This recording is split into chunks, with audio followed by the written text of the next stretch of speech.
आप सभी को सादर नमस्ते। सृष्टि रचाने वाले कितना महान है तू, दाता दया के सागर, प्राणों का प्राण है तू। सृष्टि रचाने वाले कितना महान है तू, दाता दया के सागर, प्राणों का प्राण है तू। पापी जो पाप करते, ना तेरा जाप करते, अपने किए कर्म पर ना पश्चाताप करते, उन पर भी मेहर तेरी, कैसा मेहरबान है तू, दाता दया के सागर, प्राणों का प्राण है तू। सृष्टि रचाने वाले कितना महान है तू, दाता दया के सागर, प्राणों का प्राण है तू।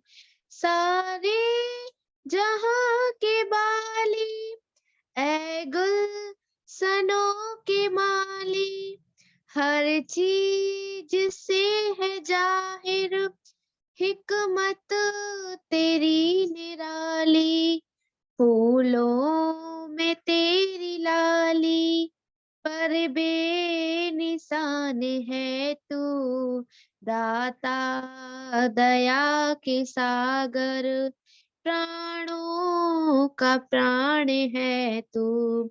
सृष्टि रचाने वाले कितना महान है तू, दाता दया के सागर, प्राणों का प्राण है तू। सूरज रचाया तूने, चंदा रचाया तूने, तारों को रोशनी दी, नभ को सजाया तूने, सब कुछ रचाया तूने, परला मकान है तू।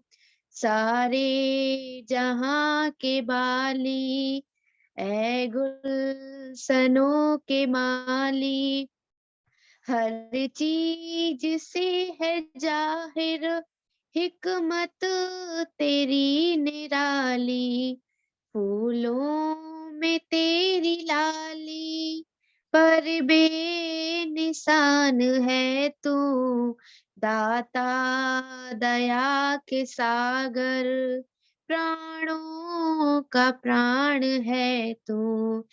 ऊंचे पहाड़ टीले दुल्हन से सज रहे हैं, नगमे से बज रहे हैं, मीठी सी तान है तू, दाता दया के सागर, प्राणों का प्राण है तू। सृष्टि रचाने वाले कितना महान है तू, दाता दया के सागर, प्राणों का प्राण है तू।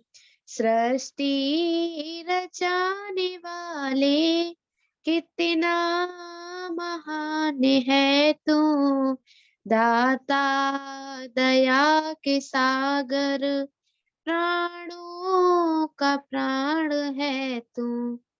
धन्यवाद। पप्पन यादव जी देलवाड़ा हमारे बीच में जुड़े हुए पहली बार।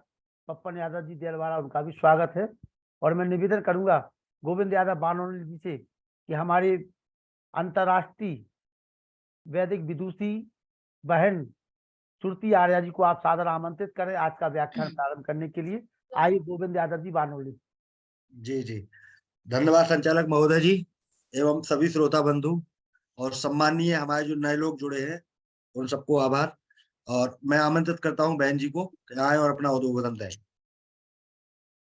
आइए, आचार्य शास्त्री जी, हम सभी का सौभाग्य है कि जो लगातार विवाह संस्कार करा करके हम सभी के बीच में एक सामाजिक जो ताना बाना होता है, किस प्रकार से संस्कार गढ़े जाए, उनका बहुत अच्छा कार्य पूरे विश्व में आप कर रही हैं।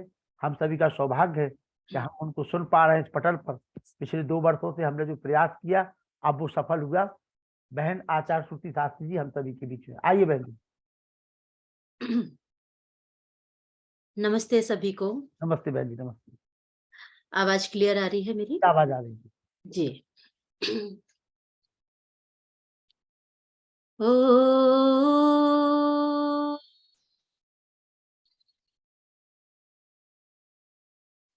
यो भूतं च भव्यं च सर्वं यश्चाधितिष्ठति स्वयस्य च केवलं तस्मै ज्येष्ठाय ब्रह्मणे नमः। वेद्यानाम नरस्य रूपमधिकम् प्रच्छन्न गुप्तं धनम् वेद्या भोगकरी यशः सुखकरी वेद्या गुरुर्नाम गुरुः वेद्या बन्धुजनो विदेशगमने वेद्या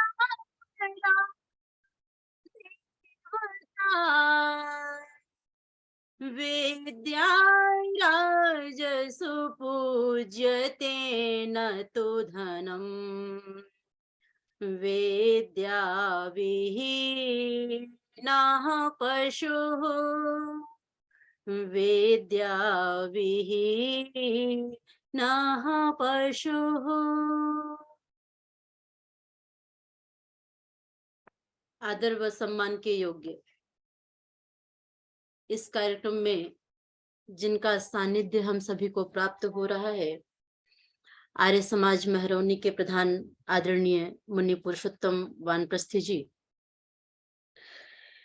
इस कार्यक्रम से अनेक विद्वद्गण भी जुड़े हुए हैं,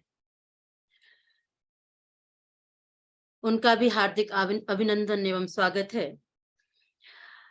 पिछले 2 वर्षों से हम सभी के बीच में निरंतर इस ऑनलाइन प्रचार माध्यम के द्वारा वेद का प्रचार कर रहे हैं, जिनके माध्यम से हम और आप सभी जुड़े हुए हैं।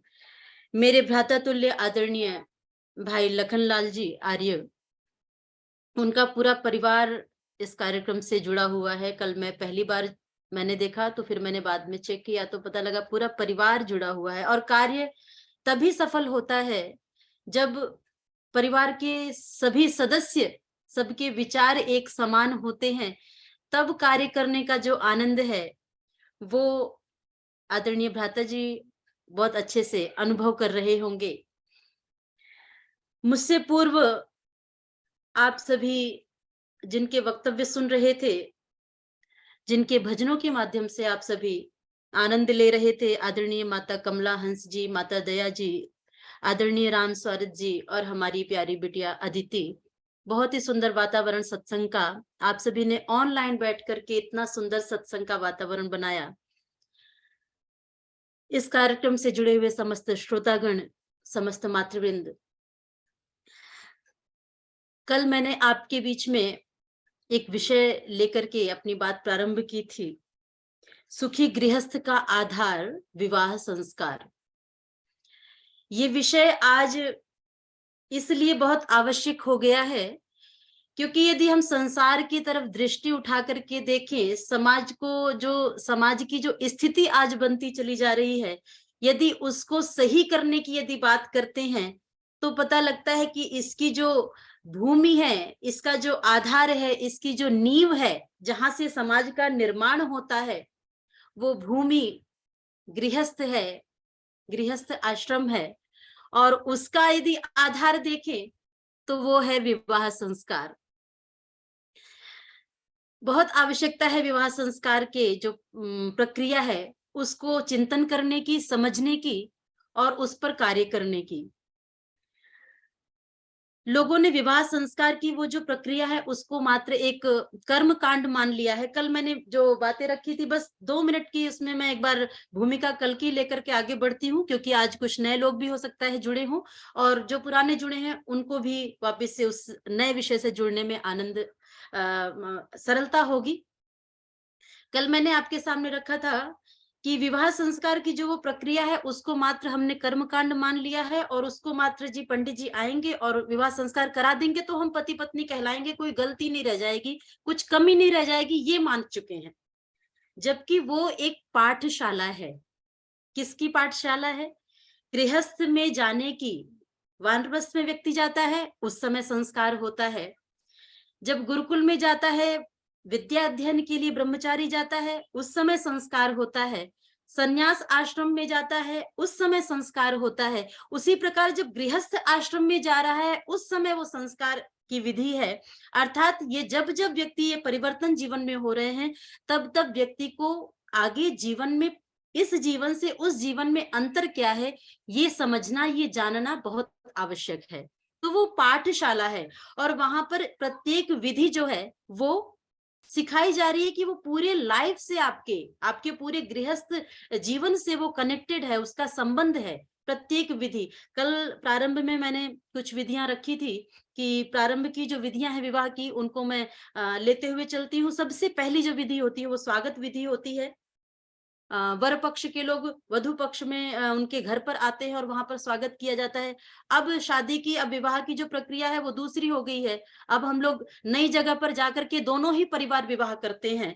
तो वहां पर वरमाला की विधि होती है, जिसमें वर वधु पति पत्नी एक दूसरे को, जो वर वधु हैं वो एक दूसरे को माला पहना करके सम्मान करते हैं। अर्थात पहली जो शिक्षा दी गई वो सम्मान की दी गई है।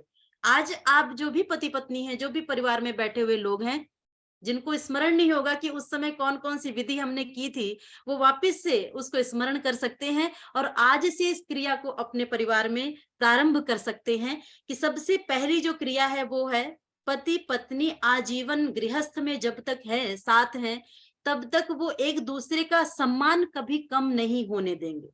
आप चेक कीजिएगा अपने जीवन में, अपने रिश्ते में, क्या हम उसी स्तर पर, जिस स्तर पर हम विवाह जिस दिन कर रहे थे, उस समय जितना प्रेम, जितना सम्मान हम एक दूसरे का कर रहे थे, क्या आज भी वो सम्मान हमारे गृहस्थ में वैसा का वैसा है? चेक कीजिएगा। अगर नहीं है तो आज से हम प्रारंभ कर सकते हैं। उसके बाद सम्मान की ही आगे प्रक्रिया में वधु के द्वारा आचमन दिया जाता है, वधु के द्वारा जल दिया जाता है पैर धोने के लिए, मुख पर छींटे मारने की, छींटे देने की जो विधि है। आज के समय में उसको हम इस तरह से ले सकते हैं, क्योंकि जनरेशन चेंज हुई है तो टाइम भी चेंज हुआ है। आज पति पत्नी दोनों बाहर जाते हैं, तो उस प्रक्रिया को हम इस तरह से ले सकते हैं कि जब बाहर से हम आ रहे हैं, उस समय आते ही बाहर की बातों को घर में प्रारंभ न कर दे।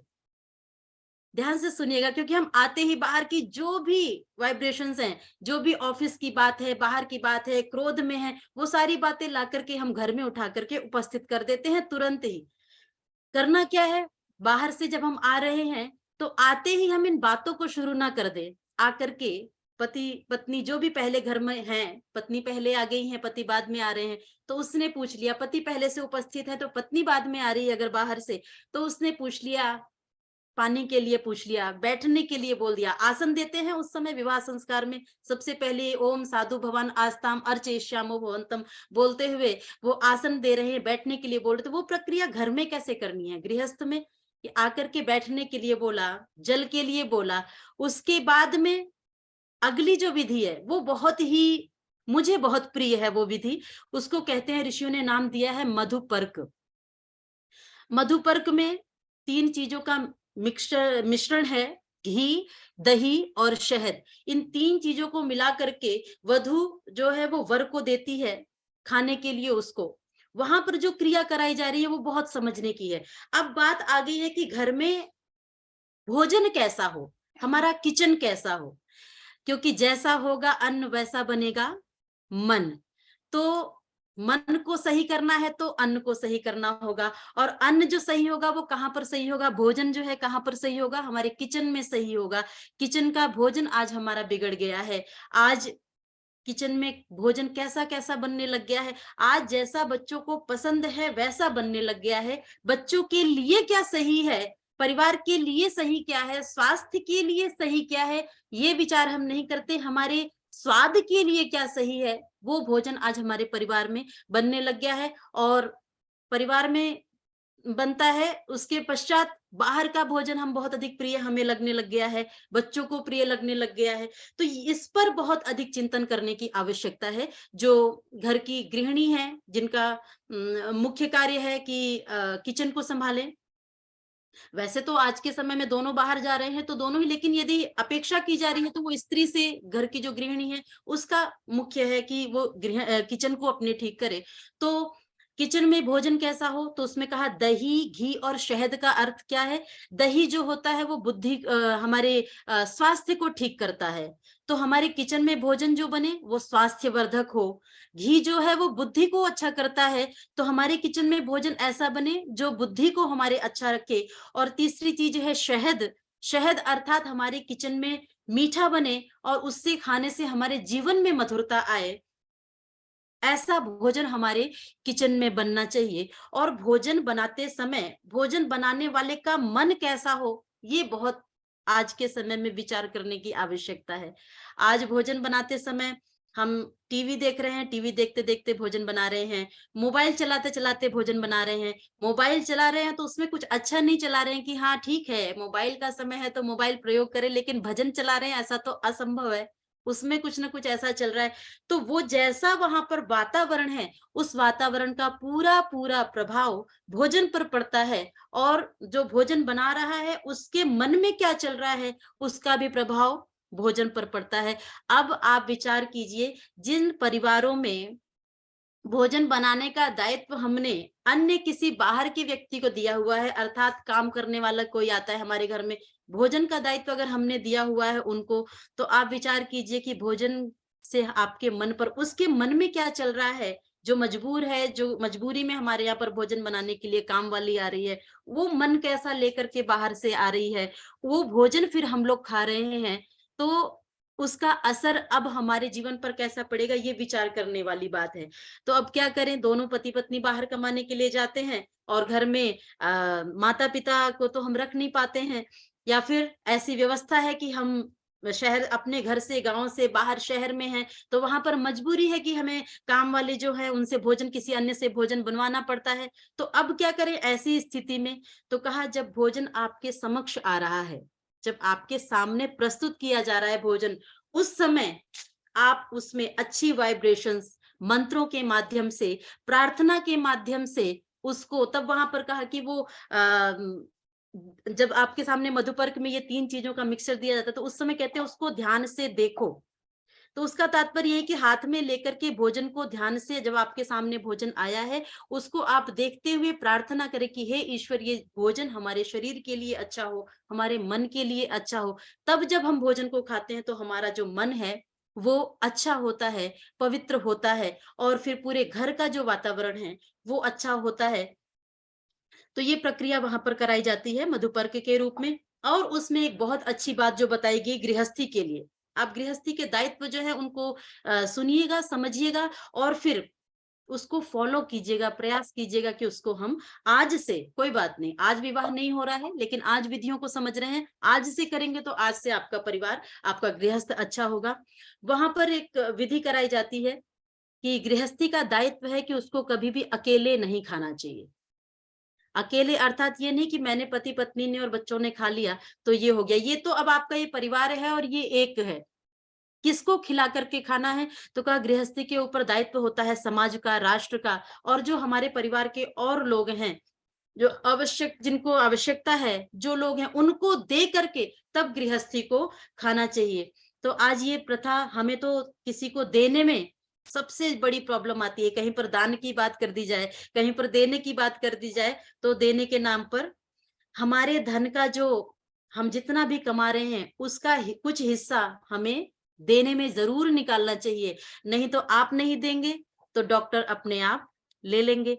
तो आप पहले दे दीजिए, तो आपके द्वारा जब जाएगा तो उसका पुण्य आपको मिलेगा। तो देने की प्रक्रिया में वहां पर चारों दिशाओं में छींटे लगवाए जाते हैं, पूर्व में, पश्चिम में, दक्षिण में, उत्तर में और ऊपर 3 बार। इस तरह से छींटे लगवा करके तब वो क्रिया पूर्ण होती है, कि इसका मतलब है कि आज से हम सबको खिला करके तब खाएंगे। आज लेकिन हम तो, सिस्टम ही पूरा चेंज हो चुका है। पहले था कि अभी बहुत समय, थोड़ा बहुत कम समय हुआ है अभी इस चीज को, कि पत्नी जो है वो पति जब तक नहीं खा लेता था तब तक नहीं खाती थी। ऐसा ऐसा तक हमारा समय रहा है। और परिवार में माता पिता नहीं खा लेते, जब तक घर के पुरुष नहीं खा लेते तब तक स्त्रियां नहीं खाती थी। ऐसी सुंदर परंपरा हमारे घर में थी, परिवार को जोड़ करके रखने के लिए। आप अपनी मर्जी से, आज बच्चे इतने शिक्षित होते जा रहे हैं कि अपनी मर्जी से कुछ भी आप बना सकते हैं, कह सकते हैं। लेकिन जो परंपरा ऋषियों ने बनाई थी, जो परंपरा हमारी चली आ रही थी, सुख तो उसी परंपरा में था। तो जब तक हम उस परंपरा को अपने परिवार में लेकर के नहीं आएंगे, तब तक हमारा जीवन सुखी, गृहस्थ सुखी, और समाज, राष्ट्र हमारा सुखी नहीं हो पाएगा, उन्नत नहीं हो पाएगा। तो ये प्रक्रिया थी। सबसे पहले हमें अपने किचन को अच्छा करना है, किचन में भोजन पवित्र बनाना है। बच्चे जो मांग रहे हैं वो उनके शरीर के लिए, उनके स्वास्थ्य के लिए, परिवार के स्वास्थ्य के हित में है, तो आप उनको बना करके, कभी कभी ठीक है, लेकिन हर रोज ही हम ऐसा भोजन करें। तो भोजन को हम परिवर्तित करें। भोजन कैसा बने? जैसे मंदिर में प्रसाद बनता है। तो मंदिर हम लोग किस लिए जाते हैं? वहां पर शांति मिलती है, आनंद मिलता है, सुकून मिलता है, इसलिए मंदिर में जाते हैं। तो मैं एक बात कहा करती हूँ कि जहां पर सुकून मिलता है, वहां पर हम कुछ पल के लिए सुबह शाम जाते हैं, या फिर हफ्ते में एक बार जाते हैं। तो क्यों ना हम जहां पर हर समय रह रहे हैं, क्यों ना उस स्थान को ही मंदिर बना लिया जाए। तो अपने जिस स्थान पर हम रह रहे हैं, अपने परिवार में रह रहे हैं, उस परिवार को मंदिर बनाने का प्रयास कीजिए। हमारे शास्त्रों में कहा गया ना, गृहस्थ को कैसा कहा गया है? गृहस्थ में ही स्वर्ग है। ईमानदारी से बताइए, अपने गृहस्थ को चेक करके कितने लोग कहेंगे कि हाँ, मुझे, मेरा घर स्वर्ग है? हम लोग अभी 74 लोग जुड़े हुए हैं। कितने लोग कह सकते हैं भी कि हाँ, मेरा घर स्वर्ग है? और स्वर्ग यदि चाहते हैं तो स्वर्ग अपने आप नहीं बन जाएगा, स्वर्ग बनाना पड़ता है। और फिर उसमें हर व्यक्ति ये कहता है कि मैं ही क्यों करूं, मैं ही क्यों करूं, मैं ही क्यों करूं। यदि सब ऐसा ऐसा कहेंगे तो फिर बताइए परिवार कैसे बनेगा? कौन जिम्मेदारी लेगा? हर कोई चाहता है ना कि हम मुखिया हैं, हम मुखिया हैं। तो स्वर्ग बनाने के लिए मुखिया बनिए, कि मेरे घर को मैं टूटने नहीं दूंगा, मेरे घर को स्वर्ग में बनाऊंगा, मैं जोड़ करके रखूंगा। और स्वर्ग कहाँ होता है? तो हमारे वेदों में कहा गया है, यत्रा सुहार्दः सुकृतो मदन्ति विहाय रोगम तन्वाह स्वायाः। जहां पर सुहार्दः, जहां पर सुहार्दः, सुंदर हृदय वाले लोग रहते हों। एक एक जो वेद के शब्द हैं उस पर चिंतन कीजिएगा, और उसको हम अपने जीवन में, अपने गृहस्थ में बनाने का प्रयास करें। वैसा कहा, यत्रा सुहार्दः, जहां पर सुंदर हृदय वाले लोग रहते हैं। अब अपने हृदय को चेक कीजिए। जरा सी बात होती है, कोई भी इतनी सी बात होती है, हमारा हृदय, हमारा मन तुरंत विचलित हो जाता है, तुरंत डिस्टर्ब होने लग जाता है। और कहते हैं गुस्सा आ जाता है तुरंत। गुस्सा क्यों आता है? क्योंकि हम चाहते हैं कि ये काम मेरे हिसाब से ऐसे होना चाहिए।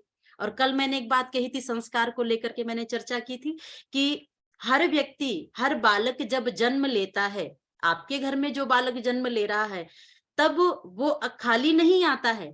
अपने साथ जन्म जन्मांतरों के संस्कार और माता पिता की जो वंश परंपरा से संस्कार हैं, ये 2 प्रकार के संस्कार लेकर के आता है। तो अब आप विचार कीजिए, पिछले जन्म में कोई बच्चा किस परिवार में था, वहां पर कैसे संस्कार थे, किस योनि में था वो, वहां पर कैसे संस्कार थे, उस संस्कार के साथ में वो आपके घर में आया है। आप किस संस्कार में थे, आप उस संस्कार के साथ में आए हैं, क्या दोनों संस्कार मैच हो सकते हैं? तो झगड़ा जो है, लड़ाई जो है, वो यहाँ से शुरू होती है कि हम अपेक्षा करते हैं कि मेरे हिसाब से सब कुछ हो।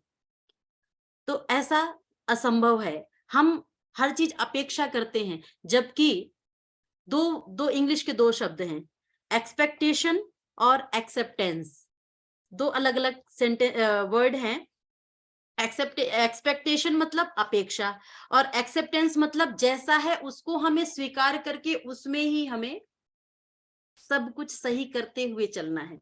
तो एक व्यक्ति आपके घर में दूसरे संस्कार के साथ जन्म लेकर के आ रहा है, एक व्यक्ति दूसरे संस्कार, पत्नी दूसरे संस्कार के साथ आई है, पति दूसरे संस्कार के साथ आया है, भाई दूसरे संस्कार के साथ आए, सब अपने अपने जन्म जन्मांतरों के संस्कार लेकर के परिवार में आ रहे हैं। अब आप अपेक्षा करें कि वो आपके हिसाब से हो जाए, तो वो भी अपेक्षा करेंगे कि आप उनके हिसाब से हो जाए। तो इस तरह से ये युद्ध परस्पर चलता रहेगा और आज सुनने की क्षमता बिल्कुल भी लोगों के अंदर से समाप्त हो चुकी है, क्योंकि ध्यान हमारे जीवन में नहीं है, योग हमारे जीवन में नहीं है, हमारा भोजन अच्छा नहीं है, इसके कारण से हमारा मन दृढ़ नहीं है, हमारे सुनने की क्षमता नहीं है, सहनशीलता नहीं है। पहले आप पहले के परिवारों में आप देखिए कि बहुत बुरी स्थिति तक आ जाती थी। मैं कहते हुए अभी वो अच्छा नहीं था, लेकिन आप ये देखिए कि बहुत से लोग इतना गुस्सा करते थे, कई बार पति इतना गुस्सा करते थे कि गुस्सा उनका वाणी से तो निकलता ही था, हाथों से भी निकलने लग जाता था गुस्सा। ऐसी स्थिति में भी सहनशीलता कितनी थी, क्योंकि उद्देश्य को, वो विवाह के उद्देश्य को जानते थे कि तोड़ना उद्देश्य नहीं है। यदि वैदिक विवाह के द्वारा यदि जिसका संस्कार हुआ होगा, मेरा संस्कार हुआ था, 3 घंटे तक विवाह संस्कार चला था और 3 घंटे तक एक ही बात सिखाई जा रही थी कि जुड़ना कैसे है, जुड़ना कैसे है, रहना कैसे है, रहना कैसे है। अलग होने की बात तो हमारी वैदिक संस्कृति में है ही नहीं। विवाह का कोई भी अपोजिट वर्ड नहीं है। ये जो डाइवोर्स है, ये जो तलाक है, ये विवाह के विपरीत शब्द नहीं है, ये दूसरी भाषा के हैं, हमारे नहीं है, क्योंकि हमारे यहाँ विवाह एक उद्देश्य के लिए होता था। आज के लोग विवाह कर रहे हैं, वो बिल्कुल विपरीत कर दिया है। विवाह के 3 उद्देश्य हैं, 3 उसके उद्देश्य है, धर्म, प्रजा और रति। पहला है धर्म, दूसरा प्रजा और तीसरा रति। किस लिए जुड़ते हैं? धर्म के लिए। धर्म, अर्थ, काम और मोक्ष, पुरुषार्थ की प्राप्ति के लिए जुड़ते हैं। फिर प्रजा दूसरा उसका उद्देश्य है। तीसरा है रति, अर्थात जो विषय भोग है उसके लिए। आज के जो विवाह संस्कार हो रहे हैं, उन्होंने बिल्कुल उल्टा कर दिया है। रति, प्रजा और फिर पहले विषय भोग के लिए करते हैं। विवाह संस्कार में सप्तपदी जब कराते हैं तो 5वां पग बढ़ाते हुए कहते हैं कि आज हमारे जीवन में है ईश्वर उत्तम संतान देना, तो वो इस पंक्ति को भी हटाना चाहते हैं। मैं प्रतिदिन विवाह संस्कार करा रही हूँ और इस वर्ष मैंने 1 वर्ष में ही लगभग 100 के लगभग विवाह संस्कार मैंने कराए हैं और पिछले 3 महीने में लगभग 40 विवाह संस्कार मैंने कराए हैं। तो हर जगह इतना अनुभव हुआ मुझे, आज के बच्चों को देख करके इतना समझने का, पढ़ने का अवसर मिला आज की स्थिति को, तब जाकर के मैं आज विचार रख पा रही हूँ। वहां ये कहते हैं कि आचार्य जी, ये जो चिल्ड्रन वाली लाइन है ना, ये हटा दो आप, अच्छी नहीं लगती। क्यों? क्योंकि हमने पढ़ा ही नहीं है, जाना ही नहीं है। उनकी केवल एक ही है, लाइफ को एंजॉय करो और जब तक चल रही है तब तक चलाओ, नहीं तो उसके बाद में मन नहीं मिल रहा है तो फिर अपना जहां खुशी मिले वहां पर जाओ। ये परंपरा बन चुकी है, आज के बच्चों के दिमाग की मेंटालिटी बन चुकी है। लेकिन वो पहला उनका हो जाता है विषय विषय विषय भोग, उसको, और उसके कारण से एक्सीडेंटल जो प्रजा उत्पन्न हो जाती है वो नहीं चाहते हैं, लेकिन हो जाती है। तो उसके बाद फिर वो सोचते हैं प्रजा आ ही गई है, तो डर से, भय से वो धर्म के कार्य करने लग जाते हैं। तो हमने बिल्कुल अपने सिस्टम को, ऋषियों के विधान को बिल्कुल उल्टा कर दिया है। इस कारण से आज सारी समस्याएं हमारे परिवारों में आ रही हैं। तो हम इस चीज को ठीक करें, अपने किचन को ठीक करें, अपने घर को जो है मंदिर बनाएं। और मंदिर में क्या होता है? मंदिर में कौन रहते हैं? मंदिर में भगवान रहते हैं। तो घर को जब मंदिर बनाएंगे, आप अपने घर को मंदिर बनाएंगे, अब उसमें भगवान कौन होंगे? भगवान के बिना मंदिर अधूरा होता है। तो घर के मंदिर में भगवान किसको बिठाएंगे? माता और जो जीते जागते, जिनको कि आप हाथ जोड़ेंगे, जिनके पैर छूने के लिए झुकेंगे, तो फिर आप तुरंत मुंह से भी आशीर्वाद निकलेगा और हाथ भी आपके सर के ऊपर तुरंत आ जाएगा। एक स्वाभाविक क्रिया है ये, तुरंत। तो ऐसे जीवित जो भगवान हैं, उनको लोग कहते हैं आर्य समाज मूर्ति को नहीं मानता, जीवित जो हम मूर्ति है, जिनका आशीर्वाद हमें मुंह से सुनने को मिलता है, ऐसे भगवान को जब हम मंदिर में बिठाएंगे तो प्रतिदिन आशीर्वाद मिलेगा, पूरे दिन आशीर्वाद मिलेगा। माता पिता तो वो हैं जो कि बिना आप कुछ नहीं करते हैं तब भी मेरे बच्चे हमेशा खुश रहे, ऐसा आशीर्वाद मिलता है। तो घर के मंदिर में जीवित माता पिता को भगवान के रूप में आप जब स्वीकार करते हैं, फिर उस मंदिर के किचन में जो भोजन बनता है, वो भोजन कैसा होता है? प्रसाद बनता है, और प्रसाद कभी भी स्वास्थ्य को नुकसान नहीं पहुंचाता। कोई भी व्यक्ति प्रसाद लेने के लिए मना करता है क्या? नहीं मना करता है। तो अपने घर को जब हम ऐसा बनाएंगे, तब आपका घर जैसा स्वर्ग है, जो स्वर्ग की बात कही गई है, स्व इति सुखम गच्छति यस्मिन् स स्वर्ग, जहां पर सुख विशेष की सारी सामग्री। आज हमारे पास साधन तो सारे हैं, सुख के साधन तो सारे हैं, लेकिन सुख है क्या? क्या इस पर चिंतन नहीं करना चाहिए? हमें विचार नहीं करना चाहिए कि जिस चीज के लिए दिन रात भाग दौड़ कर रहे हैं, मेरी बहू भी एक गाड़ी से जाए, अलग गाड़ी से जाए, मेरा बेटा अलग गाड़ी से जाए, मेरा पोता अलग गाड़ी से जाए, हम स्वयं पति पत्नी अलग अलग गाड़ी से जाए, ऐसे सुख चाहते हैं, तो क्या उसमें जो मानसिक सुख है, भौतिक सुख तो हमने इकट्ठे कर लिए, क्या मन हमारा सही है? क्या मन हमारा सुखी है? क्या हमारे हृदय आपस में परस्पर मिले हुए हैं? हर चीज के लिए आपके पास एक डॉक्टर है, आपकी आंखों का डॉक्टर है, कान का डॉक्टर है, दांतों का डॉक्टर है, आपका भवन बिगड़ रहा है तो आपके पास इंजीनियर है। हर चीज के लिए इस संसार में एक कोच बैठा हुआ है, एक ट्रेनर बैठा हुआ है। मन का ट्रेनर, मन का कोच आपने किसको बनाया हुआ है? क्या उसकी भी कभी मरम्मत करते हैं?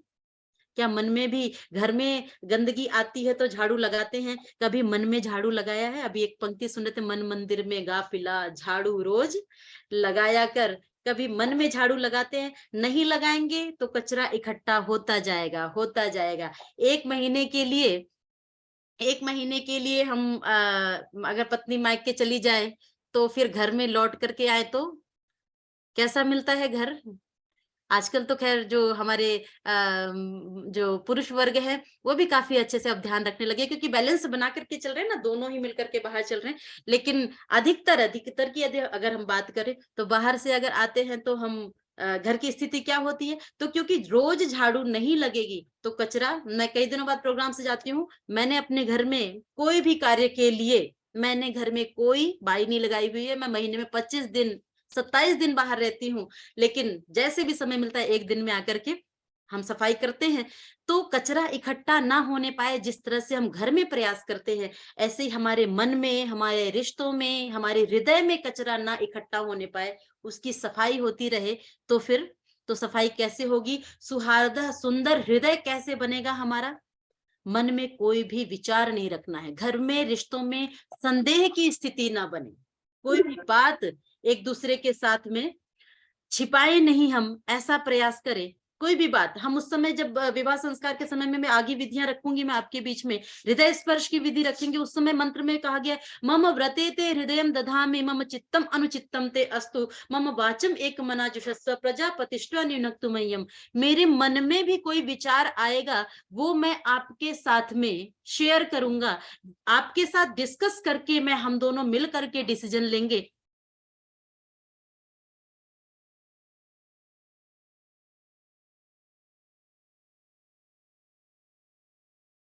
मुनि पुरुषोत्तम वानप्रस्थी जी जुड़ गए हैं, उनका स्वागत है। मुनि पुरुषोत्तम वानप्रस्थी जी, स्वागत है आपका। आपका मोबाइल खराब हो गया, लेकिन आप जुड़े हुए हैं। मेरी आवाज आ रही है? जी जी। दीदी की आवाज कहीं से कट गई है। गोविंद यादव बानोली जी। जी। पंडित नागेश्वर शर्मा जी, मुझे सुन पा रहे हैं? जी। दीदी की आवाज कट गई है। मुनि पुरुषोत्तम वानप्रस्थी जी आ चुके हैं, उनका स्वागत है।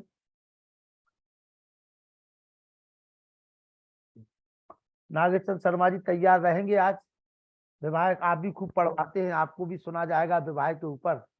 आपने भी बहुत विवाह के ऊपर पीएचडी कर रखी है, तो हम चाहते हैं कि आपको भी सुने आज। राम सेवक निरंजन जी भी देखिए अकेले नहीं है, उनके साथ में एक काफिला है पूरा।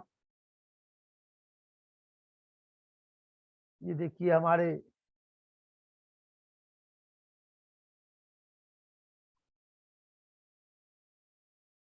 बहन श्रुति जी किसी कारण से कट गई है, उनका नेटवर्क तुरंत हमारे बीच उपस्थित होंगी। हरिराम प्रजापति भी जी देखिए कितने लोग एक साथ बैठ करके सुन रहे हैं, पूरा परिवार। राम सेवक निरंजन जी भी हमारे जो है पूरी लगन के साथ, राम कुमार जी,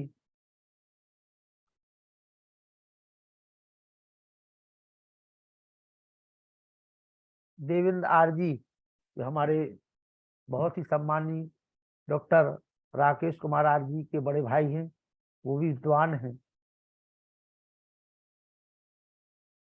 बहन जी जुड़ रही हैं तुरंत ही। चलिए बहन जी आए, हम चाहते हैं नागेश्वर शर्मा जी उसी बात को थोड़ा सा आगे बढ़ाएं। बहन जी आ जाएंगी तो उनको अपन मंच दे देंगे फिर। आइए नागेश्वर शर्मा जी, पंडित नागेश्वर शर्मा जी। हाँ जी, हाँ जी, हाँ जी। जब बहन जी आ जाएंगी तो देखा जाएगा, तब तक आप उसी कार्य को आगे बढ़ाएं। हाँ।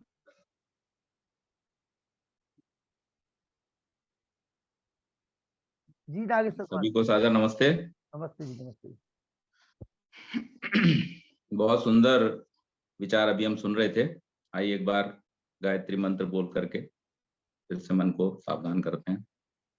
ओम भूर्भुवः स्वः तत्सवितुर्वरेण्यं भर्गो देवस्य धीमहि धियो यो नः प्रचोदयात्।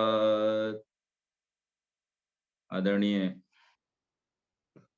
मुनि पुरुषोत्तम जी, भ्राता लखनलाल जी, सभी उपस्थित विद्वत मंडल, गणमान्य उपस्थित सज्जन एवं मातृशक्ति, मुझे लगता है श्रुति जी वापस आ गई हैं, तो हम पहले उनको सुनते हैं।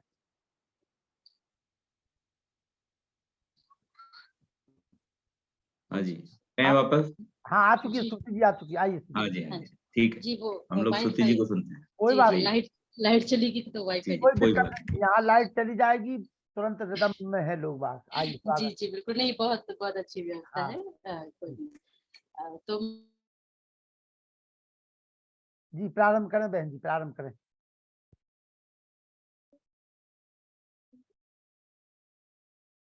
श्रुति बहन जी प्रारंभ करें। ऊपर का तो वो उस पर हमें विचार करना चाहिए, और उसको हमें आज से हमारे जीवन में हम अगर अप्लाई करते हैं पति पत्नी मिलकर के, अपने गृहस्थ को, अपने परिवार के बच्चों को, बच्चे जैसा जैसा देखते हैं, बच्चों को कहने की आवश्यकता नहीं है बच्चे तुम संध्या करो, बच्चे तुम हवन करो, तुम दान करो, कुछ भी कहने की आवश्यकता नहीं है। बच्चे जैसा जैसा आप करते जाइए, वो देखते जाएंगे और आपको फॉलो करते जाएंगे। कल भी मैंने बात रखी थी कि आज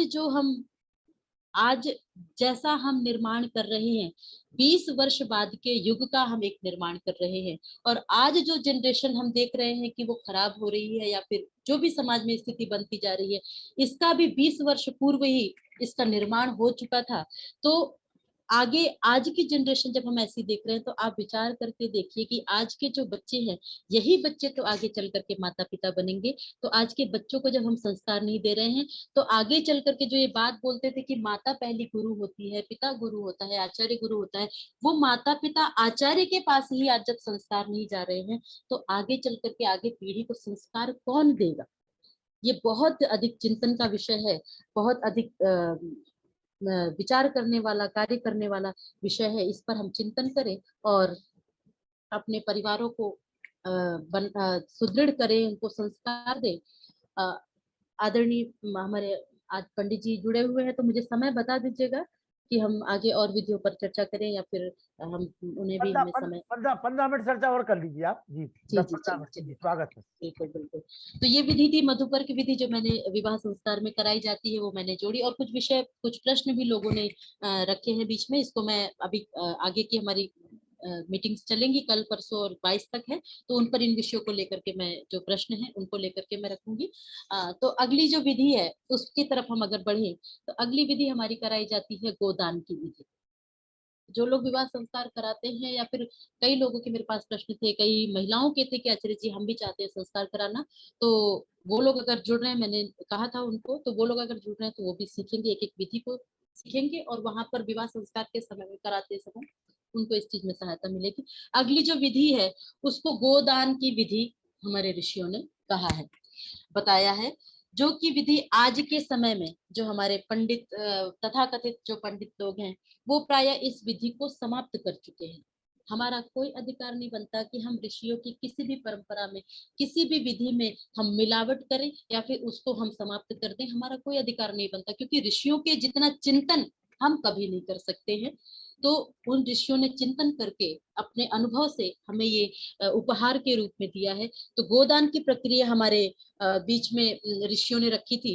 गोदान अर्थात पिता जब अपनी पुत्री को गृहस्थ में भेज रहे हैं उस समय गोदान आदि द्रव्य, ऐसा लिखा है ऋषिवर दयाल ने कि गोदान आदि द्रव्य दे करके उसको गृहस्थ में जब जा रही है वो सब भेजे। तो गोदान का मतलब गाय हमारे लिए कितनी उपयोगी है, कितनी आवश्यक है। और भी किसी पशु का नाम लिख देते, आजकल हम लेकर के जाते हैं, हमारे घर में डॉगी हैं, हमारे अन्य पशु हैं, लेकिन गाय का ही क्यों विधान किया गया कि क्योंकि गाय हमारे लिए सबसे उत्तम जो पशु है। गाय की प्रत्येक चीज हमारे काम में आती है। गाय का गोबर ले लीजिए, गाय का घी ले लीजिए, गाय का दूध ले लीजिए, प्रत्येक वस्तु जो है वो हमारे स्वास्थ्य के लिए बहुत अच्छी होती है। और जिस स्थान पर गाय रहती है उस स्थान पर रोग नहीं आते हैं। पहले के समय में लोग गाय रखते थे, प्रत्येक घर में गाय हुआ करती थी, और प्रत्येक व्यक्ति गाय का उपयोग किया करता था, उसकी सेवा करते थे। लेकिन आज ये प्रथा हमारे परिवारों से समाप्त हो चुकी है, ना हम रख सकते हैं हमारे परिवारों में, शहरों में ना रखने का स्थान भी नहीं है, और रखने का सेवा करने का समय भी किसी के पास में नहीं है। तो अब इस कारण से क्या किया गया, उस विधि को हटा दिया गया। तो उस विधि को हम करते हुए जो हमारी गौशालाएं हैं जहां पर गायों की सेवा हो रही है, क्योंकि किसी न किसी रूप में हम नहीं अपने पास रख रहे हैं, लेकिन गाय का उपयोग हम तो कर रहे हैं, उससे हम उसकी जो आपकी आवश्यकता की चीजें हैं वो तो हम ले रहे हैं। तो जहां पर गौशाला आदि है, हमारे गुरुकुलों में है, गौशालाएं बहुत सारी हैं जहां पर गायों की सेवा हो रही है, उसके निमित्त विधान तो ये किया गया है कि जितने की गाय आती है उतना आप गौशाला में जाकर के एक गाय के निमित्त आप द्रव्य धन आदि दे करके आए आप। लेकिन इतना तो नहीं कर सकते, क्योंकि दान के लिए तो हमारे पास बिल्कुल भी नहीं है। शादी की अन्य चीजों के लिए, विवाह में व्यर्थ में लुटाने के लिए, जिनकी आवश्यकता भी नहीं है, उनके लिए हम कर्ज लेकर के भी खर्च करने के लिए तैयार होते हैं। लेकिन अगर कह दिया जाए कि हाँ ये जो विधि है इसको करना है, तो उसके लिए हमारे पास में बहुत सारे लॉजिक आ जाते हैं। तो इस विधि को हम अपने परिवारों में, अपने जो विधान है ऋषियों ने उसको करें। और इसका एक जो ऋषियों ने कहा कि गाय को देता है पिता, अर्थात पिता ऐश्वर्य का सूचक है गाय, तो गाय देते हुए समस्त ऐश्वर्य को दे रहा है अर्थात पिता। इस विधि को लोगों ने बिगाड़ करके ये कह दिया कि पिता जो है वो अपना समस्त ऐश्वर्य देता है, अर्थात पिता के पास जो कुछ भी है वो सब कुछ देता है। तो उसका क्या हुआ कि पिता ने सोचा बेटी को जब जब जब ससुराल भेजेंगे तो देना ही पड़ेगा, ऐसा विधान है। क्योंकि पंडितों ने वो तरीके से किया ना कि उनको लेना लेना कहाँ कहाँ से लेना है, कहाँ कहाँ से लेना है। और ये एक ऐसा पल होता है जिस समय व्यक्ति कुछ नहीं बोल सकता, श्रद्धा से। मैंने कई विवाह संस्कार ऐसे देखे हैं जो कि मतलब मेरे सामने के पक्ष में हमारे दूसरे पंडित जी लोग बैठे हुए हैं, और कोई मंत्रों में कोई भाव नहीं, मंत्रों का कोई अर्थ नहीं, मंत्र ही नहीं, श्लोकों से विवाह संस्कार होते हुए देखा है मैंने।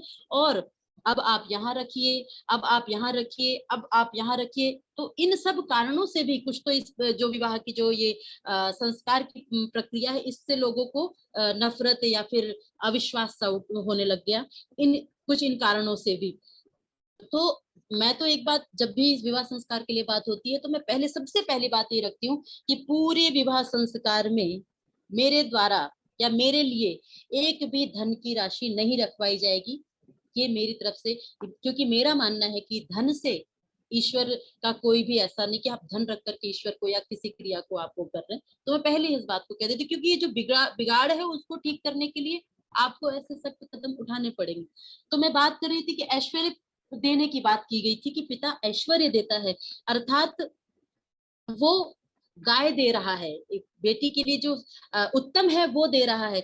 लोगों ने कहा नहीं, पिता तो ऐश्वर्य देता है, सब कुछ देता है, तो उसको एक गलत सिस्टम के रूप में हमारे समाज में प्रचलित कर दिया गया, जिसको कि दहेज प्रथा या फिर डाउरी सिस्टम हम जो प्रचलित है वो सिस्टम हमारे समाज में हो गया। और इस कारण से पिता ने सोचा बेटी पैदा होगी तो उसको तो हमें देना ही पड़ेगा, पूरा भर के देना पड़ेगा, समाज क्या कहेगा, लोग क्या कहेंगे। कर्ज लेकर के भी पिता देने लग गए। ऐसी स्थिति, सामने से पूरी पूरी डिमांड आने लगी कि इतना देंगे तो हम, मतलब एक तो पिता बेटी को दे रहा है, बेटी को दे ही रहा है, साथ में वो धन भी दे रहा है, साथ में इतना दे रहा है कि अगर बेटा डॉक्टर है तो 1 करोड़ चाहिए। ऐसे ऐसे हमारे सामने उदाहरण प्रस्तुत होने लगे।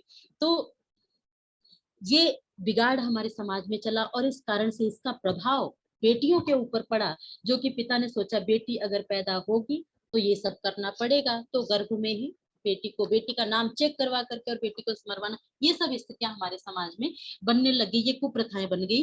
तो उन प्रथाओं को हम तोड़ करके जो हमारी ऋषियों ने परंपरा बनाई थी, जो सही विधि थी, उसको हम अपने संस्कारों में भी और जीवन में भी लेकर के आए। उसके बाद एक विधि आती है, उस पर भी हमारे समाज में बहुत अधिक विवाद चल रहा है, क्योंकि उस शब्द को समझा नहीं लोगों ने। और आज के बच्चे जो हैं वो तो वो शब्द सुनते ही एकदम अगेंस्ट खड़े हो जाते हैं। जो हमारे विद्वान लोग जुड़े हुए हैं वो भी जब संस्कार कराते होंगे तो आज की जो जनरेशन के संस्कार है, जो एक हाई लेवल के एजुकेटेड बच्चे हैं, वो इस चीज के लिए बहुत विरोध में रहते हैं। एक शब्द है कन्यादान। इस शब्द पर आज के समय में बहुत विवाद चल रहा है। उसका शब्द का अर्थ लोगों ने नहीं समझा। कोई भी शब्द इस संसार में गलत नहीं है, और ऋषियों ने अगर बनाया है तो गलत नहीं है, बस समझाया नहीं गया सही से, या फिर समझने में हमें स्वयं से कुछ कमी रह गई है। ये समास इसमें हो रहा है कन्यायाः दानम या फिर कन्यायै दानम। आप क्या ले रहे हैं, ये सोचने वाली बात है। वहां पर कहा गया दान व प्रतिग्रहण। तो दान मतलब ये नहीं कि बेटी का दान कर दिया, बेटी के लिए, कन्या के लिए क्या दान, कन्या के लिए जो दिया जाता है उसको कहा गया कन्यादान। लेकिन उसको भी बिगाड़ दिया, बोले नहीं कन्या का दान कर दिया, अब तो बेटी जैसी भी है ससुराल में गई, उसके साथ कुछ भी हो रहा है, अब तो अर्थी उठेगी, और ऐसे ऐसे शब्द बोलने शुरू किए। इसका क्या हुआ प्रभाव, उसको समझने की बात थी। दान का अर्थ जैसे कहा गया कि एक हाथ से दो, दूसरे हाथ को भी ना पता लगे, ऐसे निस्वार्थ भाव से दान करना चाहिए। अब बेटी के साथ में कन्या के साथ में दान शब्द लगा कर ये अर्थ करेंगे तो इसको कैसे समझना है। बेटी पति कुल में जाएगी, जो स्त्री है, जो वधु है, वो पति कुल में जब जाएगी, ससुराल में जाएगी, तो वहां पर यदि उसका ध्यान मायके में अधिक रहेगा, यदि मायके में आवश्यकता है माता पिता की, क्योंकि जन्म दिया है उन्होंने, वहां पर माता पिता को कोई कष्ट है, कोई परेशानी है, आपका ही परिवार है, तो आप उसको समय पर कभी ऐसी आवश्यकता है तो आप आ सकते हैं। लेकिन एक जगह तो दो नाव पर पैर रख करके कभी जीवन नहीं चल सकता। एक जगह तो आपको स्थिर होना होगा। तो वो आप पति कुल में तभी स्थिर हो सकेंगे जब आपका एक पक्ष से थोड़ा लगाव कम होगा। तो इस कारण से कहा कि जो बेटी के घर के लोग हैं, वधु पक्ष के लोग हैं, वो वहां पर बार बार हस्तक्षेप ना करें, उसको वहां पर बेटी अपने परिवार में स्थिर हो पाए, हस्तक्षेप ना करें। तो उसका अर्थ आप इससे जो हम बोलते हैं कि एक हाथ से दान करो तो दूसरे को भी ना पता लगे, तो हस्तक्षेप ना करना, आप इस तरह से इसको समझना चाहिए।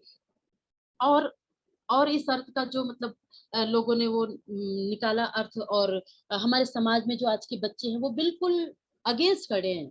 एक ही जब पहली कॉल आती है तो बोलते श्रुति जी हम वो विवाह संस्कार चाहते हैं जिसमें कन्यादान हो, तो उनको समझाना मुश्किल हो जाता है। इतना बिगाड़ हमारे समाज में लोगों ने नहीं समझाया और इतना बिगाड़ पैदा हो गया, तो उनको हमें समझाना पड़ता है कि वो कहते हैं आचार्य जी आप विधि कराइए लेकिन ये शब्द प्रयोग में नहीं लीजिएगा। तो वहां पर उनको समझाना पड़ता है कि वो प्रतिग्रहण जो शब्द दिया गया है, प्रतिग्रहण अर्थात वधु का हाथ वर के हाथ में दिया जा रहा है, उस कुल को चलाने के लिए, एक सृष्टि क्रम को आगे बढ़ाने के लिए व्यवस्था माननी ही पड़ती है, बनानी ही पड़ती, करनी ही पड़ती है। तो इस विषय पर भी बहुत विवाद हमारे समाज में चल रहा है और ये विधि भी विकृत रूप लेकर के हमारे समाज में आज प्रचलित हो गई है। इस विधि को भी हमें ठीक करना है और उसके आगे जो विधियां हैं वो भी हम अब आगे आने वाले सत्रों में चर्चा करेंगे। ये 3 विधि होगी क्योंकि आगे पाणी ग्रहण संस्कार की विधि होगी, तो उस पर हम काफी चर्चा हमें करनी है और उसके लिए समय आज कम पड़ेगा, तो वो हम कल प्रारंभ करेंगे। तो ये विचार मैंने आपके बीच में रखे, कुछ विधियां रखी हैं, इसको अपने परिवार में हम लोग समझें और उसको समाज में ठीक करने का प्रयास करें। और एक निवेदन मैंने कल किया था वो आज फिर से मैं आपके बीच में कर रही हूँ कि विवाह की हम यहाँ पर लगभग 100 लोग अगर जुड़ जा रहे हैं तो 100 लोग भी यदि प्रयास करते हैं इस चीज का, ये बहुत बड़ा प्रयास होना चाहिए कि विवाह का जो समय है वो चेंज हमें करना चाहिए, उसको बदलना बहुत आवश्यक है। क्योंकि सब कुछ जिस समय हम समझाते हैं उस समय जब विवाह के जो जिनको समझना चाहिए, जिनका गृहस्थ में प्रवेश हो रहा है, वही सुन नहीं सकते हैं, वही सुबह से नाच गा करके थके हुए हैं या फिर नींद में हैं, कोई सो रहा है, कोई ऐसी स्थिति में किस प्रकार वो विवाह संस्कार के सबको समझ सकेंगे? आप विचार करके बताइए। ऋषियों ने भी विधान किया है गोधूली वेला का, सूर्य के रहते रहते विवाह संस्कार हो जाए। अगर बहुत अधिक भी हो रहा है, ठीक है, आप परंपरा को अभी नहीं तोड़ पा रहे हैं, अन्य लोग भी, वैसे बहुत मुश्किल नहीं है, लेकिन करना चाहेंगे तो आप दृढ़ संकल्प करके इस चीज को समझा करके कर सकते हैं। फिर भी कम से कम उस समय तक तो हो जाए जिस समय तक हम सोने जा रहे होते हैं, उस समय तक तो हो जाए कि वो अच्छे से सुन सके। तो विवाह की इस मुख्य विधि को हम लोग मुख्य रखें, क्योंकि मैं ये जो हमारे लोग जुड़े हुए हैं ये हमारे समकक्ष परिवार हैं, तो इनसे मैं इसलिए निवेदन करी क्योंकि ये सुधार इन परिवारों में होना बहुत आवश्यक है। कई विवाह संस्कार मेरे ऐसे परिवारों से आए, अपने आर्य परिवारों से आए, तो मैंने एक बात रखी, मैंने कहा जी विवाह संस्कार किस समय है? बोले जी रात को वही होता है, वो 3-4 बजे होता है। मैंने कहा तिथि कौन सी डालेंगे कार्ड में? बोले तिथि तो 12 तारीख डालेंगे। मैंने कहा शादी किस समय होगी? बोले 13 तारीख में होगी। तो मैंने कहा आप खुद हमारे आर्य परिवार अगर ऐसा कर रहे हैं तो बताइए हम किससे बोलने के लिए जाएंगे? तो परंपरा जो गलत चली आ रही है उसको तोड़ने की शुरुआत, उसको सही करने की, तोड़ने की नहीं, गलत को सही करने की शुरुआत। आप कुछ गलत नहीं करने जा रहे हैं, जो गलत हो चुका है उसको सही करने की शुरुआत कब प्रारंभ तो करनी पड़ेगी। तो आप लोग इस प्रयास को प्रारंभ करें। इतने लोग सुन रहे हैं, आज इतने लोगों के बीच में ये बात कहने का मुझे अवसर मिल रहा है, ये बहुत अच्छा लग रहा है कि हम लोग इस परंपरा को भी सही करें कि दिन में विवाह संस्कार जब होंगे तब इन विवाह की जो विधियां हैं इसको सही से सुनेंगे, समझेंगे और उसके बाद फिर जब गृहस्थ में हम जाएंगे, गृहस्थ का महत्व समझेंगे, विवाह का महत्व समझेंगे, उसके उद्देश्य को समझेंगे। फिर जब गृहस्थ में जाएंगे तो निश्चित रूप से हमारा गृहस्थ अच्छा होगा, हमारा परिवार अच्छा होगा, बच्चों के संस्कार अच्छे पड़ेंगे और फिर आगे जो हमारा भविष्य है, जो हमारा समाज है वो बहुत अच्छा होगा। इन चीजों पर हम चिंतन करें। आज बिल्कुल भी मुझे एक भी भजन सुनाने का समय नहीं मिला क्योंकि बहुत ही भजन सुना अच्छे और दीजिए, बहुत एक भजन सुना दीजिए, गहन चिंतन थे। एक भजन तो सुनाई दीजिए, आप एक भजन हो जाए आपका जी। सुना ही दे हाँ सुना तो दीजिए, हारमोनियम से या फिर बिना हारमोनियम के? हारमोनियम भी सुना दीजिए, कोई दिक्कत नहीं है। चलिए हारमोनियम से सुना रहे, आज फोन में लगा हुआ है तो हो सकता है कोई अच्छा, दिक्कत नहीं तो आप मुझे मैसेज डाल कोई दीजिएगा दिक्कत तो भी छोड़ होगी तो देंगे, कोई बात कोई दिक्कत भी होगी तो भी कोई दिक्कत नहीं है। नहीं। चलिए चलिए।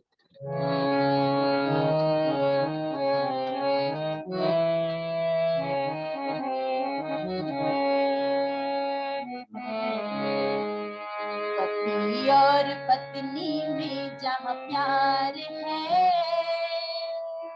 धरती पे स्वर्ग का वो द्वार है।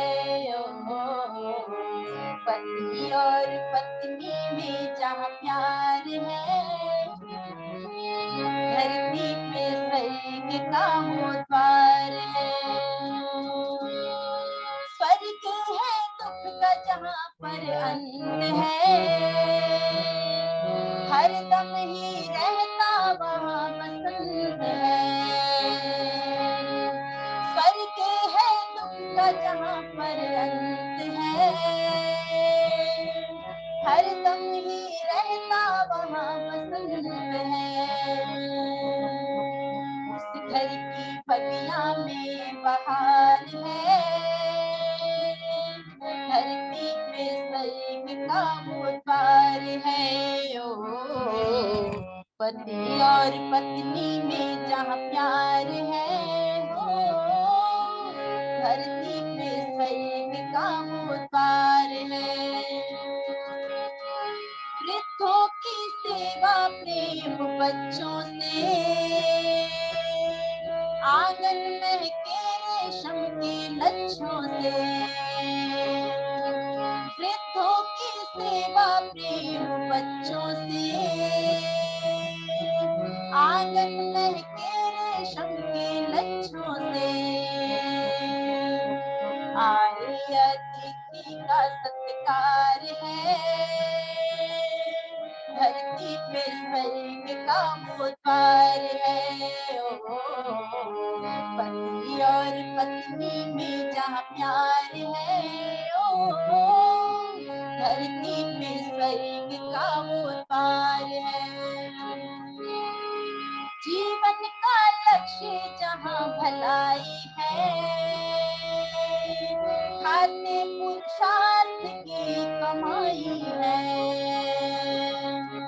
जीवन का लक्ष्य जहाँ भलाई है, खाते पुरुषार्थ की कमाई है। छल और कपट का ना व्यवहार है, हो धरती पे स्वर्ग का वो द्वार है।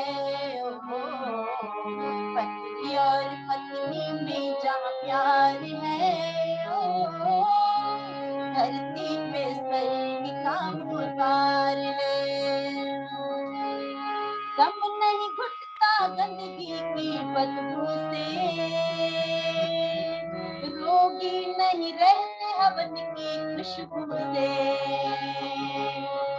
दम नहीं घुटता गंदगी की बदबू से, रोगी नहीं रहते हवन की खुशबू से। सारा ही स्वस्थ परिवार है, ओ धरती पे स्वर्ग का वो द्वार है। ओ पति और पत्नी में जहाँ प्यार है, धरती पे स्वर्ग का वो द्वार है। ऐसे परिवार कर्मठ थोड़े हैं, गुण कर्म अनुसार जिनके जोड़े हैं। ऐसे परिवार कर्मठ थोड़े हैं, गुण कर्म अनुसार जिनके जोड़े हैं। वरना ये दुनिया सब संसार है, ओ धरती पे स्वर्ग का वो द्वार है। ओ पति और पत्नी में जहाँ प्यार है, धरती पे स्वर्ग का वो द्वार है। ओ पति और पत्नी में जहाँ प्यार है, धरती पे स्वर्ग का वो द्वार है। भजन में सारी बातें बता दी। पति और पत्नी में जहाँ प्यार है, यत्र संतुष्टो भार्या भर्ता भर्त्रा भार्या तथैव च तस्मिन्नेव कुले नित्यम कल्याणम तत्र वै ध्रुवम।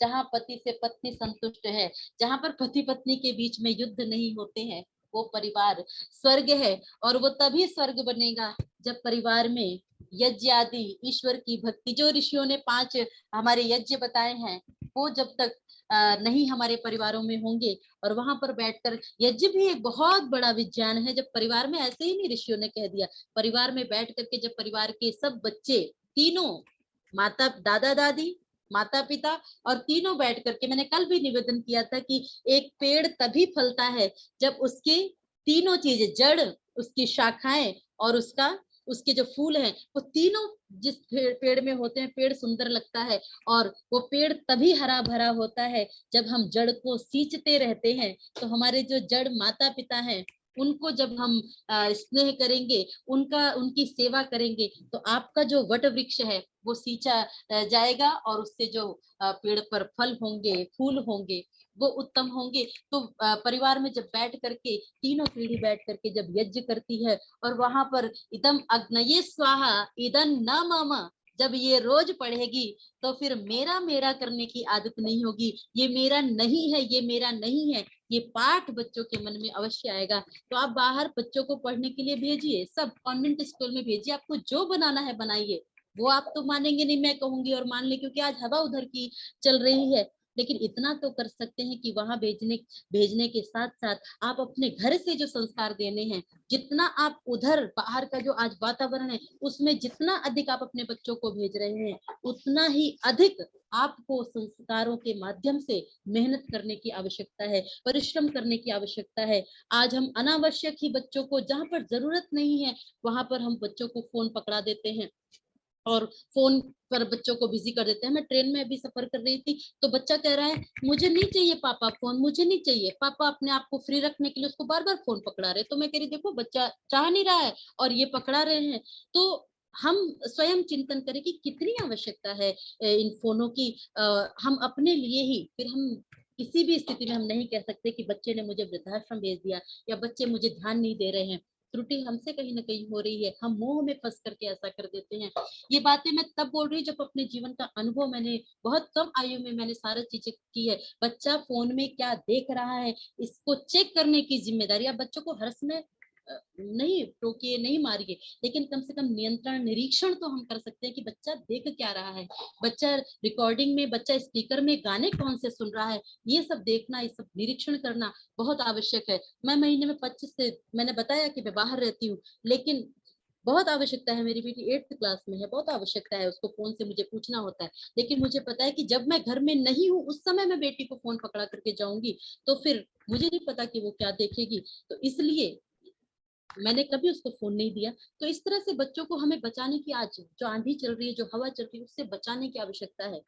परेशानी लगती है, परेशानियां कहाँ नहीं है, गृहस्थ में अधिक है, इसीलिए तो इसमें 1 से 2 किया जा रहा है कि अकेले जो परेशानियों का सामना नहीं कर पाएंगे, 2 मिल करके हम उस परेशानियों का सामना करेंगे। और जो 2 मिलने चाहिए थे वही अलग बैठे हुए हैं। कुछ ने तो विवाह को जो लड़ाई का ही स्थान बना लिया है कि पत्नी एक चुटकुला समय सामने पड़ रही थी कि कैसे कैसे चुटकुले बनाते हैं पति पत्नी पे। पत्नी मायके गई और 2 दिन बाद ही फोन करती है कि आप लेने आ जाओ मुझे। बोले अभी तो 2 दिन हुए थे गए हुए, अभी इतनी जल्दी क्यों? तो बोले कि नहीं आप आ जाओ। बोले बताओ तो सही क्या बात है?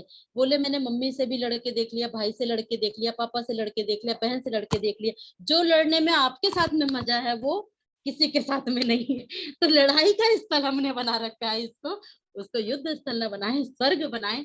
ये निवेदन मैंने आपके बीच में रखे और अच्छी संख्या में लोग जुड़ रहे हैं। और मैं निवेदन करूंगी कि अपने जो मित्रगण है, जो भी लगता है आपको कि हाँ जिनके परिवार में थोड़ी सी पति पत्नी के बीच में समझाने की आवश्यकता है, गलत वर्ड मैं नहीं यूज करूंगी, समझाने की जिनको आवश्यकता है, समझने की आवश्यकता है, या नए जोड़े हैं, उनको हम लिंक भी शेयर कर दें, उनसे प्रेम से कहें कि हाँ थोड़ी देर के लिए आप सुनिएगा, या फिर अपने परिवार में आज आ जाइए चाय पीने और 8 बजे हम मिलकर के भोजन पे आ जाइए, आज मिलकर के हम एक सत्संग सुनते हैं।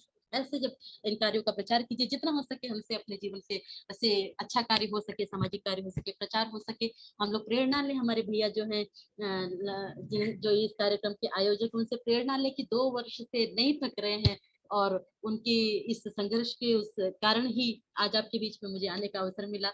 और चलिए, बहुत समय हो रहा है, हमें अन्य आचार्य को सुनना है। ये विषय मैंने आपके बीच में रखी है, कल आगे विषयों को हम विधियों को चर्चा करेंगे। जो प्रश्न हमारे बीच में आए हैं उनको भी मैं देखूंगी और कल मैं रखूंगी, लोग अवश्य जुड़े। तो थोड़े से विचार मैंने रखे। आप सभी का बहुत बहुत बहुत आभार आचार्य श्रुति शास्त्री जी जयपुर। और विवाह संस्कार के ऊपर आपने जो उत्तम पीड़ा हम सभी को दी। देखिए, हमारे बीच में हमारे भाई डॉक्टर पपेंद्र आर जी जुड़ चुके हैं, यादव जी, उनका स्वागत, वंदन, अभिनंदन। गणोध्वज पांडे जी जो हमारे उत्तर प्रदेश के यशस्वी मुख्यमंत्री हैं, उनके जो बाल सखा है भाई ओम प्रकाश आर बस्ती और गणोध्वज पांडे जी, दोनों मिलकर के योगी जी के साथ जो कार्य कर रहे हैं बस्ती के अंदर, वो भी हमारे बीच में जुड़े हैं। गणोध्वज पांडे जी, उनका भी स्वागत है। आइए पंडित नागेश्वर शर्मा जी 5-7 मिनट में एक हल्की सी समीक्षा विवाह संस्कार की आपसे लें क्योंकि आप भी बहुत विवाह संस्कार करवाते रहते हैं। आइए, स्वागत है आपका। इसके बाद देवेंद्र आर जी जैसे एक बार है। सभी को नमस्ते। नमस्ते जी। बहुत ही सुंदर व्याख्या विवाह संस्कार की चल रही है जय जी के माध्यम से, और बहुत सुंदर ढंग से, सरल ढंग से वो इस विषय का प्रतिपादन कर रहे हैं। निश्चित रूप से सराहनीय, अभिनंदनीय है। आज उन्होंने जिस तक छोड़ा है उससे आगे जाना तो मर्यादा के विरुद्ध होगा। तो जिन बातों को उन्होंने कहा उसी में एक छोटी सी बात है कि देखिए, जैसे उन्होंने अंत किया इस बात का सुधार करते हुए कहा, हम इसे युद्ध का मैदान न बनाएं। तो युद्ध का मैदान बनने के दो कारण होते हैं। जहां कहीं भी युद्ध का मैदान तैयार होता है, नागेश्वर दो शर्मा जी, कारण होते हैं। नागेश्वर शर्मा जी, आपका नेटवर्क थोड़ा सा वीक हो रहा है।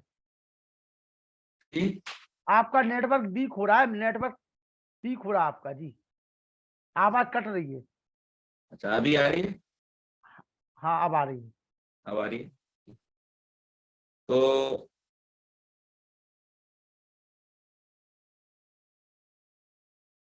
आवाज कट रही है, जब तक आप नेटवर्क थोड़ी सी सेटिंग करिए तब तक मैं देखता हूँ जी। देवेंद्र सिंह आर जी, देवेंद्र सिंह आर जी, आप आइए।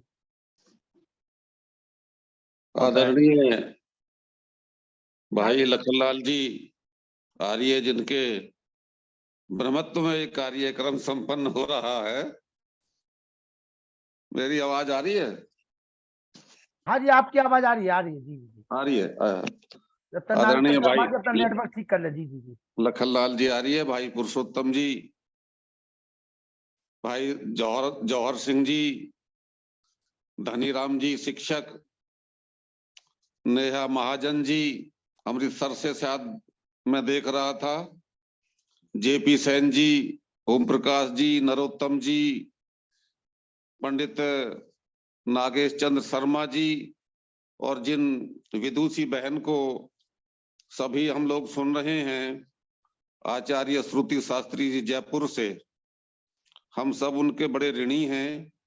उन्होंने विवाह संस्कार के विषय में बहुत अच्छी चर्चा, बहुत ही उत्कृष्ट कोटि में पहुंचा करके उसको सुनाया है, और बहुत ही अच्छा लगा उनके श्री मुख से ऐसा सुन करके। उन्होंने मधुपर्क के विषय में, विवाह का उद्देश्य, उसको फिर धर्म, प्रजा और रति, इन तीनों शब्दों की जो व्याख्या उन्होंने की बहुत सुंदर थी।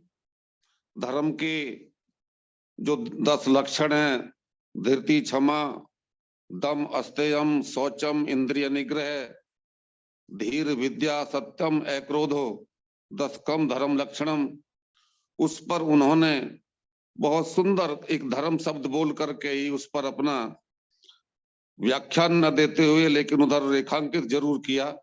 बहुत सुंदर लगा उनकी बात। इसी व्याख्यान को आगे बढ़ाते हुए सप्तपदी के विषय में, सप्तपदी का अर्थ, परिवारों में समस्या क्यों आ रही है, इस पर उनका बहुत ही भावपूर्ण चिंतन, बहुत भावपूर्ण उद्बोधन सुनने को प्राप्त हुआ। माता पिता हमारे परिवार में चैतन्य देवता हैं, जो हमारे घर में ही स्थित हैं, जो हमारे घर में ही रहते हैं। उनकी संतुष्टि और उनकी पूजा ही सबसे बड़ा कर्तव्य उन्होंने बताया। वो बहुत अच्छा लगा, और उसी से वह घर, वह परिवार स्वर्ग बन जाता है। जहां सुख विशेष होता है वही स्वर्ग होता है। बहुत सुंदर व्याख्या उनके श्रीमुख से ये भी प्राप्त हुई। हमारा हृदय सुहृदय हो, वह सुंदर हो, और प्रतिग्रहण, गोदान, कन्यादान, इनमें किस प्रकार से विकृति आई है, उस पर भी उन्होंने बहुत अच्छी चर्चा हमारे समक्ष रखी। भ्रूण हत्या, विशेषकर जो बच्चियों की भ्रूण हत्या, वो कैसे पनपी, इस पर भी उनके विचार हमको सुनने को मिले। गोधूली में संस्कार क्यों होना चाहिए, और संस्कार किस प्रकार से होना चाहिए, इस सब विषयों पर उन्होंने बहुत ही गहराई से अपने शब्दों में बात को रखा है, जो सभी परिवारों के लिए, जब ये सभी सुनने वालों के लिए बहुत ही लाभकारी होगा। मैं 2 मिनट और ले लूं क्या भाई साहब? हाँ ले लीजिए, 2 मिनट ले लीजिए, ले लीजिए। धन्यवाद, धन्यवाद। देखिए 1978 में जब से मैं इस विधि व्यवसाय में आया हूं, जब से मैंने कुछ इसमें क्या देखा है, मैं 2 मिनट में केवल उस बात को रखना चाहूंगा। 78 में जब मैंने अपना प्रैक्टिस प्रारंभ किया था गाजियाबाद से, तो वहां केवल डाइवोर्स के अथवा अन्य प्रकार के जो फैमिली डिस्टरबेंस आपस में हुआ करते थे, वहां केवल और केवल 2-4 मुकदमे पूरे डिस्ट्रिक्ट के हुआ करते थे। जब 1984 आया, उसके 6 साल बाद ही, यानी करीब करीब, तो फैमिली कोर्ट एक्ट आ चुका था। इसका मतलब वो डिस्टरबेंस फैमिली में बढ़ने लगे थे। और उसके बाद आज तक स्थिति ये हो गई है, अब कोर्ट में मेरा अनुभव ये कहता है कि अब फैमिली डिस्टरबेंस सबसे ज्यादा केस फैमिली के डिस्टरबेंस के हैं। जो पति पत्नी के विवाद, सास ससुर के विवाद, और सास ससुर में, पति पत्नी में, इनमें जो झगड़ा और विवाद उत्पन्न हो रहे हैं, इन सब के ज्यादा केस हैं। और आप लोगों की भी अनुभव में ये बात आ रही होगी कि लोअर कोर्ट से लेकर के सुप्रीम कोर्ट तक मीडिएशन सेंटर और फैमिली कोर्ट अलग बन चुकी है, पूरी एक व्यवस्था इसमें बन चुकी है। तो इसका कारण ही सिर्फ एक है कि जब हम विवाह संस्कार में जाते हैं, तो वहां हम पंडित जी से ये कह देते हैं, पंडित जल्दी करना, पंडित जी जल्दी करना। मैंने पिछले वर्ष छोटे बेटे की जब शादी की थी, आचार्य करण सिंह जी उसमें आए थे, संपन्न कर रहे थे विवाह संस्कार। बिना किसी हस्तक्षेप के हमने अपने आप को ये रखा कि जब तक आप संस्कार करेंगे, हम यहीं पर चारों भाई बैठेंगे और सारा परिवार बैठ करके यहीं आपके व्याख्यान को सुनेगा कि आप जो है उस परिवार को, जो नए गृहस्थिक जीवन में बच्चे प्रवेश करने जा रहे हैं, उनको आप किस प्रकार से शिक्षा दे रहे हैं और वो उन शिक्षाओं पर कितना खरा उतरने का प्रयास करेंगे। जो संस्कार हमारा महत्वपूर्ण संस्कार है जीवन का, उसी को हम बहुत जल्दी कर जाते हैं। मैं समझता हूँ मेरा समय पूरा हो चुका होगा, कभी फिर इस विषय पर बात करेंगे। आप सभी का, सभी विदुषी बहनों का और विद्वत जनों का मैं हृदय से नमन करते हुए अपनी वाणी को विराम देता हूँ। धन्यवाद।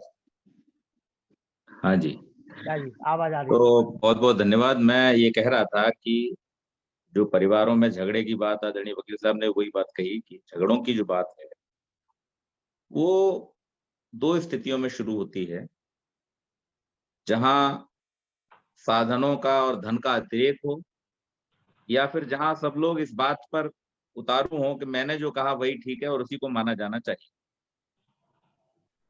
अब परिवारों में धन तो पति पत्नी के बीच में साझा होता है, इसलिए धन को लेकर के तो झगड़ा नहीं हो सकता, हालांकि आजकल तो वो भी होने लगे हैं। लेकिन जो दूसरा कारण है वो बहुत ज्यादा प्रबल रहता है, और इसलिए आवश्यकता इस बात की है कि दोनों ही व्यक्ति ऐसे समान गुणों वाले होने चाहिए, जैसा ऋषि ने संस्कार विधि में संकेत किया है। उसको यदि हम अपने जीवन में अपनाएंगे, व्यवहार में अपनाएंगे, तो निश्चित रूप से उसका लाभ हमें प्राप्त होगा। और यदि हम उस बात को ध्यान में न रखते हुए अन्य गौण बातों को ध्यान में रखेंगे कि कैसा रंग रूप है, कैसा कमाई है, कैसा उसका जो पैकेज है, ये सब सारी चीजें अगर हमारे ध्यान में रहेंगी, तो निश्चित रूप से जो कंपेटिबिलिटी जिसको बोलते हैं, एक दूसरे के साथ में जो एक स्तरीय बात होती है, वो नहीं होगी।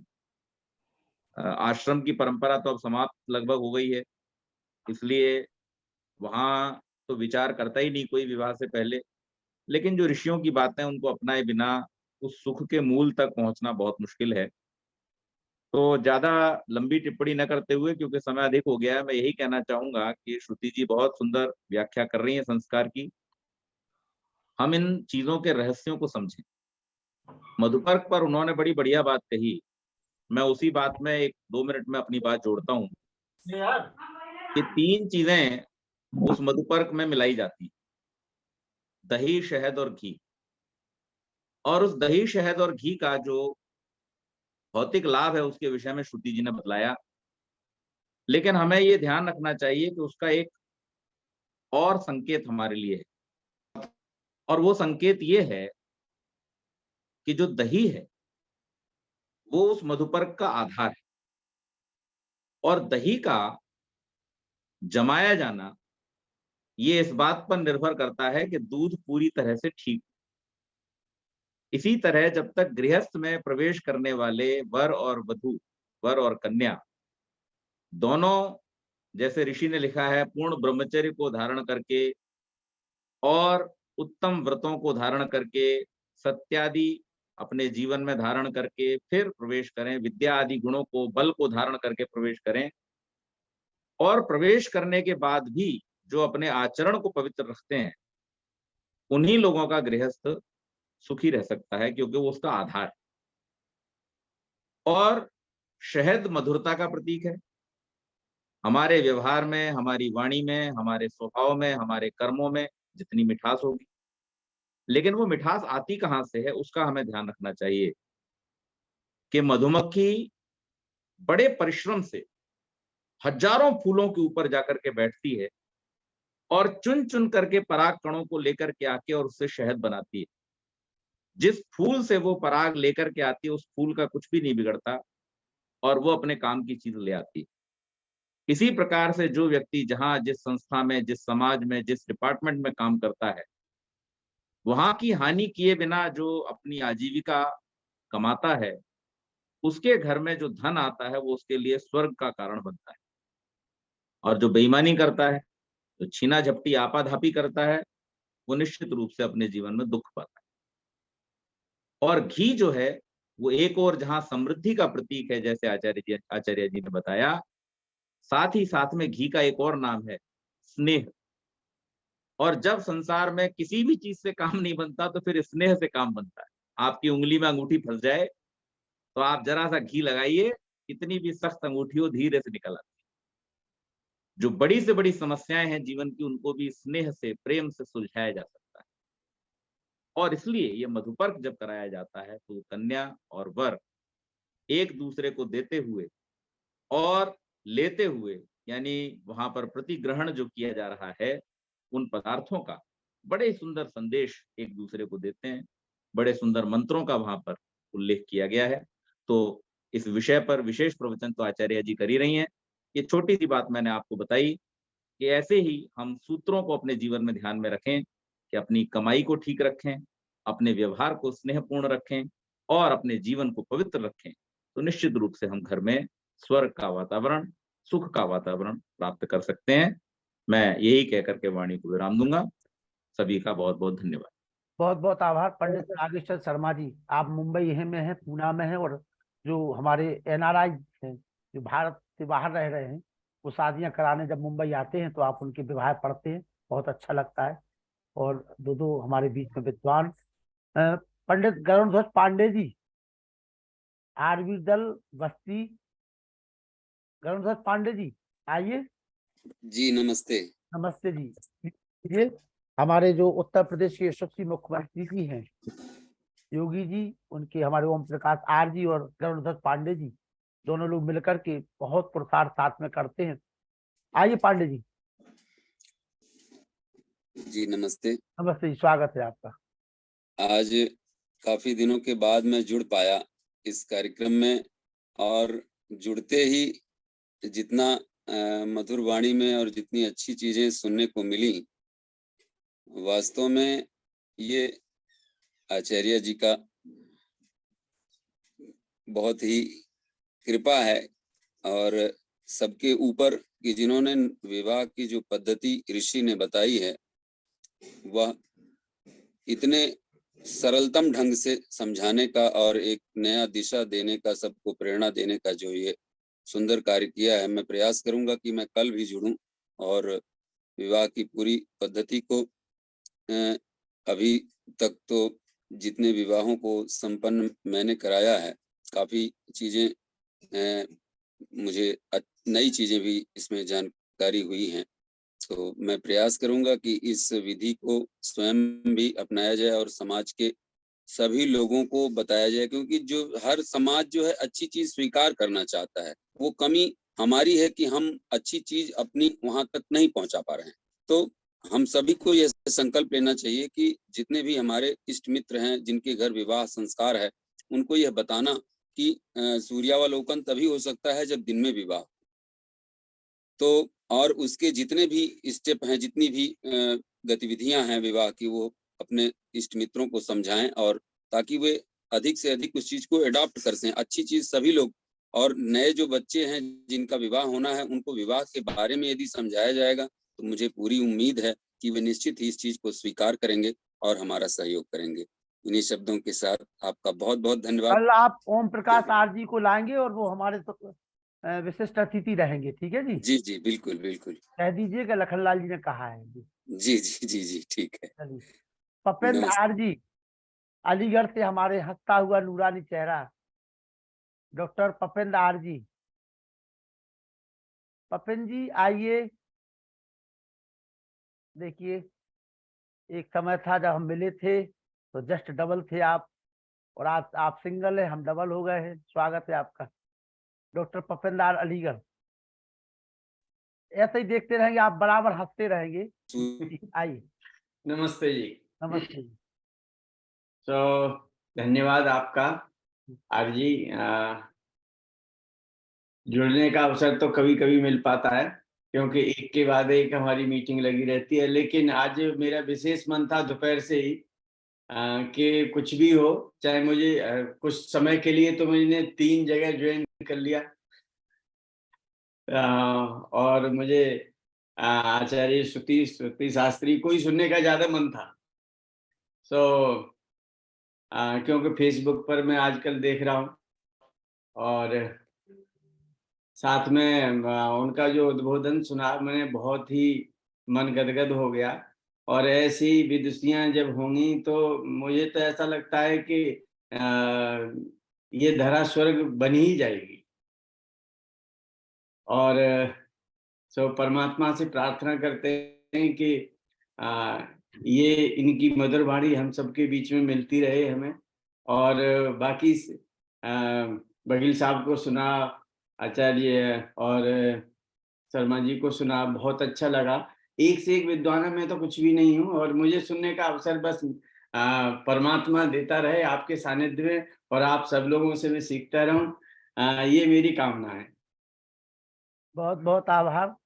और मैं बता दूं, हमारे पपेंद्र आरजी हाई स्कूल से आर्य समाज से जुड़ गए। तो कोई विद्वान उनके गांव में आया, और जब उन्होंने यह जबल सीखा तो लोगों ने कहा, बताइए यादव का लड़का भी हवन करेगा क्या? तो हमारे पपेंद्र जी को लगा कि नहीं, हमें कुछ करना है। और आज आपके दोनों बेटे बहुत ही उच्च शिक्षा ग्रहण करके वैदिक धर्म का प्रचार प्रसार वो भी करेंगे, और आप बराबर में। हम एक दिन रात को रुकना हुआ तो नित्य प्रतिदिन आप हवन करते हैं, यज्ञ करते हैं, और पूरी घटना अपने जीवन की सुनाई कि लखन जी किस प्रकार से इस पिछड़े हुए इलाके में हम लोगों ने संघर्ष करके आर्य समाज का प्रचार प्रसार करते हैं। और आज यादव का लड़का ब्राह्मण बन करके जो है पूरे विश्व में गुंजायमान अपने बेटों के माध्यम से कार्य कर रहे हैं, और आप बराबर में आर्य समाज का प्रचार प्रसार करते रहते हैं। डॉक्टर पपेंद्र जी, आपका बहुत बहुत स्वागत, वंदन अभिनंदन। हमारे बीच में ऋषि देव जी जुड़े हुए हैं, जो ऋषि.com आप देखते हैं, बहुत सस्ते दामों पर वेद उपलब्ध कराते, तमाम वैदिक साहित्य उपलब्ध कराते हैं। हम चाहते हैं आज 2 शब्द उनके भी हमें मिले। ऋषि देव जी, दिल्ली। ऋषि देव जी आइए जी। मैं अवश्य, मैं नमस्ते महोदय, सभी को नमस्ते। वीडियो खोल लीजिए ऋषि देव जी, वीडियो। मैं क्षमा चाहूंगा, लेकिन हाँ, मैं अवश्य अपना थोड़ा वक्तव्य रखता हूँ। मुझे अनेक दिनों से आचार्य श्रुति जी शास्त्री जी को सुनने का मन था, और मैं उन्हें मुख्य पटल फेसबुक के माध्यम में से देखता रहता हूँ। तो विभिन्न समारोह में वे विवाह समारोह कराते हैं। तो मैं विलंब से जुड़ा, लेकिन उन्हें उनका उद्बोधन नहीं सुन पाया हूँ, लेकिन मैं सुनूंगा यदि कल भी होगा तो। कल है, आपके 22 तारीख तक कार्यक्रम रहेगा, आप चिंता ना करें। बहुत बहुत बहुत उत्तम। और आप लोगों की डिमांड रहेगी तो 2 दिन और बढ़ा देगी बहन जी। वो तो बहुत और प्यारी शक्ति है, आप चिंता ना करें। और आचार्य जी मुंबई से अपने उनका शर्मा जी का सुना बहुत उत्तम लगा। क्योंकि मैं यह प्रचार प्रसार करता हूँ 8 ग्रंथों का, तो आचार्य वागीश शर्मा जी और दिल्ली में अनेक आचार्य जो विवाह समारोह कराते हैं उनको भी सुनता हूँ। लेकिन अभी वर्तमान में आचार्य श्रुति शास्त्री जी का बहुत देखने को मिल रहा है अनेक वर्षों से, तो बहुत मन है कि उनके पूरे समारोह को मैं देखूं, किस प्रकार से प्रस्तुति आदि है और हमें भी अवसर मिले इस प्रकार से कार्यक्रम करवाने का। और सबसे बड़ी बात है कि यहाँ अनेक विद्वान हैं। मैं इस विषय में अभी अनभिज्ञ हूँ विवाह संस्कार आदि कराने में, लेकिन मुझे रुचि है कि मैं इसे सीखूं और लोगों को प्रेरित करूं कि विवाह संस्कार किस प्रकार से जो ऋषि दयानंद ने लिखे हैं विधि के अनुसार होने चाहिए। तो सभी को मैं नमस्ते करना चाहता हूं और इसको मैं 3 दिन तक अटेंड करूंगा और इसका लाभ प्राप्त करूंगा। बहुत बहुत धन्यवाद आर्य जी। देव जी अन्य लोगों को भी जोड़िए, है ना, कल अवश्य जोड़ूंगा, अभी अपने वेबसाइट पे भी डालूंगा सूचना को। बिल्कुल बिल्कुल। और इसको मैं सभी लोगों तक पहुंचाता हूँ। बहुत धन्यवाद आपका। बहुत बहुत आभार ऋषिदेव जी। ये जी ऋषि.com के माध्यम से, हाँ, ये vedrishi.com के माध्यम से अपने हाँ, वैदिक साहित्य को 8 ग्रंथों को पूरे विश्व भर में जो भी पहुंचाने का आपको कार्य सहायता करते चाहिए हैं। होगा वो सहायता आप हाँ, vedrishi.com से ये प्राप्त कर कर सकते हैं। चूंकि गुरुकुल का स्नातक होने के कारण से इसमें ज्यादा रुचि है मेरी कि अपने वैदिक साहित्य को अधिक से अधिक लोग पढ़ें। और इसका उद्घाटन भी स्वामी रामदेव जी ने 2015 में दिल्ली में किए थे। तो अब ये अच्छे गति से कार्य कर रहा है और प्रयास है कि ऋषि दयानंद की जितने भी ग्रंथ हैं उनका मुद्रण होते रहे और प्रकाशन भी होता रहे। हमारे वेद, उपवेद, ब्राह्मण ग्रंथ, रामायण, महाभारत, आइए गोविंद सभी यादव जी, ग्रंथों को। धन्यवाद जी बहुत धन्यवाद धन्यवाद। गोविंद जी, जी स्वागत। जी सम्मानीय संचालक महोदय जी एवं सम्मानीय हमारे सभी श्रोतागण और आज के समारोह की सूत्रधार बहन श्रुति जी, जिनको सुन के मन मुग्ध हो गया। हमारा ही नहीं, हमारे साथ जितने भी लोग जुड़े सबको, जिसके भी मुंह से सुन रहे यही बात सुन रहे कि उनका कल का आज नहीं जुड़ पाए तो कल का जरूर सुनेंगे। तो हमें उम्मीद है कि इसी तरीके से सूत्र टू सूत्र लोग बनते जाएंगे और हमारी और आपकी जो एक माला होगी, जैसे 108 होती है तो 108 नहीं होगी, इतनी होगी कि शायद गिनने वाले नहीं होंगे। इसी के साथ बहुत बहुत धन्यवाद। मेरा भी प्रयास है, मैं भी लगा हूँ दिन प्रतिदिन 1 2 4 लोगों को बराबर जोड़ रहा हूँ और आपकी तरह मैं भी लोगों को मैसेज और ग्रुप में मैसेज डालना शुरू कर दिया कल से, तो लोग उसका रिस्पॉन्स भी दे रहे हैं, जुड़ भी रहे। नहीं बिल्कुल जुड़ रहे हैं। आपने लाखन सिंह जी को, पप्पन यादव जी को जोड़ा था। जी जी नहीं, और भी जुड़े हैं, राजकुमार भी जुड़े हैं, राजकुमार परौंदा जुड़े थे और भी कई लोग। अच्छा दूसरा क्या हुआ, एक आपने जो मैसेज दिया था ना सर, उसमें अपना समय नहीं था, तो मैंने हाँ लोगों को 2 3 बजे फॉरवर्ड कर दिया, वो लोग उसी समय से चालू हो गए। फिर अच्छा जब जी, अभी अच्छा। हाँ, जब मैंने अभी दोबारा उनको फॉरवर्ड किया वो चलिए, वो थोड़ी सी और गलती मिस्टेक हो गई, कई बार हो जाता है। हाँ हाँ नहीं नहीं, अभी डाल दिया आपने, जो दोबारा डाला ना उसको मैंने दोबारा से फॉरवर्ड किया। चलिए चलिए, ठीक है, देख हो जाएगा। और बिल्कुल अच्छी बात है। नहीं अच्छा लग रहा और मजा आ रहा है, कुल मिला के राम सेवक लगता है। निरंजन जी, राम सेवक निरंजन जी आइए। नरोला जी, राम सेवक निरंजन जी तैयार हो जाइए। नरोला जगदीश पारासर जी आइए। जी, भाई कार्यक्रम के संयोजक लखनलाल जी और अपना ये मुख्य वक्ता जो है आचार्य श्रुति जी है, उन्होंने वैवाहिक पद्धति के बारे में बहुत ही बढ़िया उद्बोधन दिया, बहुत ही बढ़िया प्रस्तुतिकरण किया। अच्छा, सबसे महत्वपूर्ण बात यह है कि जो उन्होंने बताया कई अपने गलत जो परंपराएं चल रही हैं उनको दूर करने के लिए, तो ये सबसे बड़ी बात है कि जो इसको आत्मसात किया जाए और सबसे अभी सार्थक होगा। हमारे एक अपने ये अनुरोध है कि जितने लोग जुड़े हैं कम से कम वह तो ये संकल्प ले लें कि शादी विवाह वगैरह दिन नहीं की जाए, जिसकी कुरीतियां हो सके उसको दूर कर दिया है। तो ये और जो है आर्यमुनि पुरुषोत्तम जी और सभी विद्वान जो है तो सभी को सादर नमस्कार, बहुत बहुत धन्यवाद। नरोला जी, आदरणीय श्री श्रुति आचार्य जी, लखनलाल जी, देवेंद्र सिंह आर्य जी, पंडित नागेश जी और सभी आर्यजन, सबको प्रणाम, सबको सादर नमस्ते। लखन जी केवल 1 मिनट दीजिएगा मुझे। मैं इस बारे में बड़ा अच्छा इनका गृहस्थ जीवन के बारे में और विवाह संस्कार के बारे में आचार्य श्रुति जी बहुत ही अच्छा व्याख्यान दे रही हैं। 2 दिन से हम सुन रहे हैं, आगे भी सुनने का अवसर मिलेगा, बहुत ही अच्छी बात है। इस संबंध में मैं केवल एक बात बताना चाहूंगा कि जैसा उन्होंने बताया कि विवाह संस्कार गोधूली के समय में प्रातः काल में होना चाहिए, मॉर्निंग के टाइम या दिन के टाइम में करना चाहिए। वास्तव में हमारे यहाँ समाज में ऐसा ही पहले हुआ करता था। आज से 100-150 साल पहले हमेशा दिन में ही शादियां होती थी। ये हमारे विधर्मी जो है, ये जहाँ शादी हुआ करती थी वो वहाँ लड़कियों का अपहरण करके ले जाते थे। तो तब से हिंदुओं ने फिर ये प्रथा शुरू की कि रात को शादी करनी शुरू कर दी ताकि इस प्रकार की घटनाओं में कमी आ सके। तो केवल यही कारण था रात में शुरू होने का। तो आचार्य जी का ये कहना बड़ा सही है कि शादियां वास्तव में दिन में होनी चाहिए। और एक बड़ी खतरनाक ट्रेंड मैंने पढ़ा, एक आर्टिकल में पढ़ रहा था, उसमें लिखा था कि एक विद्वान ने लिखा कि आप देखिएगा कि 20-25 साल के बाद ये विवाह संस्था जो है ना खत्म हो जाएगी, बिल्कुल ही विवाह संस्था रहेगी नहीं।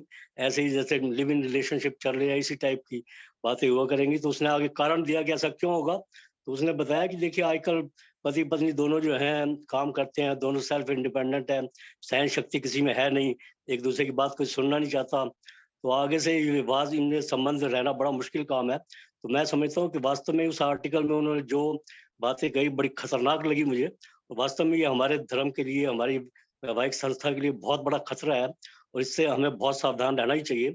और कल ही सुरेश गर्ग जी ने, आदरणीय सुरेश गर्ग जी ने में लिखा था कि इस टाइम हमारी अदालतों में 70 लाख तलाक के केस पेंडिंग है। वास्तव में आचार्य जी ने भी बताया कि पहले कभी इस तलाक वाली बात कभी होती नहीं थी हमारे धर्म में, जिसका विवाह शब्द का अपोजिट था ही नहीं।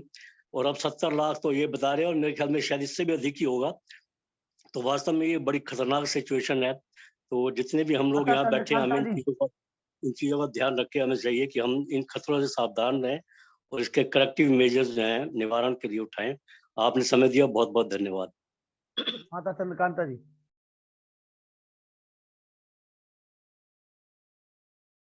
प्रिय वीर लखनलाल जी, नमस्ते जी। मेरे भ्राता अनिल जी, व्यासनंदन शास्त्री, आदरणीय व्यासनंदन शास्त्री जी, श्रद्धेय मुनि जी और श्रीमान देवेंद्र सिंह जी आर्य और मेरे प्यारे बेटे नागेश शर्मा जी व आज की मुख्य वक्ता हमारी आचार्य श्रुति आर्य जी, सबको हार्दिक अभिवादन। आज का मुख्य विषय जो कल से आपने शुरू किया, परसों मतलब 2-3 दिन है आप शुरू कर रहे हैं, गृहस्थ के ऊपर बड़ा अच्छा विवाह संस्कार के ऊपर बड़ा उत्तम उद्बोधन होता है आपका। छोटी छोटी बातों को बहुत सरल ढंग से आप बताने का प्रयास करती हैं और आपकी वाणी में मिठास, और आप जब बोलती हैं तो ऐसा लगता है कि आपके अंदर के उद्गार निकल रहे हैं। आप लिखा लिखाया, पढ़ा पढ़ाया ऐसा नहीं लग रहा कि आप बोलती हैं। ठीक है, स्वाध्याय आपका बहुत है, अनुभव भी आपको बहुत है, लेकिन आपके अंतर के विचार जो निकलते हैं और क्रियात्मक रूप में मुझे लगता है कि आपके गृहस्थ जीवन में इसका क्रियात्मक परिणति है, जिसके कारण आपके जादू भरे शब्दों का असर हमारे सब श्रोतागण के ऊपर हो रहा है। आपका बहुत बहुत हार्दिक धन्यवाद और बहुत आभार। आपने हमारे कार्यक्रम की बहुत रौनक बढ़ा दी है, इसको 4 चांद लगा दिए हैं और बहुत श्रोतागण भी जुड़ रहे हैं, क्योंकि आपकी ज्ञान ही इतना अनुपम है जिनके कारण सब ललायित है कि हम नया ज्ञान प्राप्त करें। और सबसे बड़ा नाज तो मुझे ये है कि हमारी छोटी सी बच्ची इतना ज्ञान, इतना अनुभव सबके सामने प्रकट कर रही हैं। तो हम अपने आर्य धर्म के ऊपर, आर्य संस्था के ऊपर और मैं ऋषि दयानंद का सबसे बड़ा उपकार मानते हैं। और देवेंद्र जी ने जो और मेरे भ्राता अनिल जी ने भी थोड़ा सा इस पर प्रकाश डाला है कि आजकल डाइवोर्स के केसेस बहुत ज्यादा हो रहे हैं। कारण तो केवल यही है कि गृहस्थ बिगड़ रहा है, हमने अपने बच्चों को संस्कार ही नहीं दिए।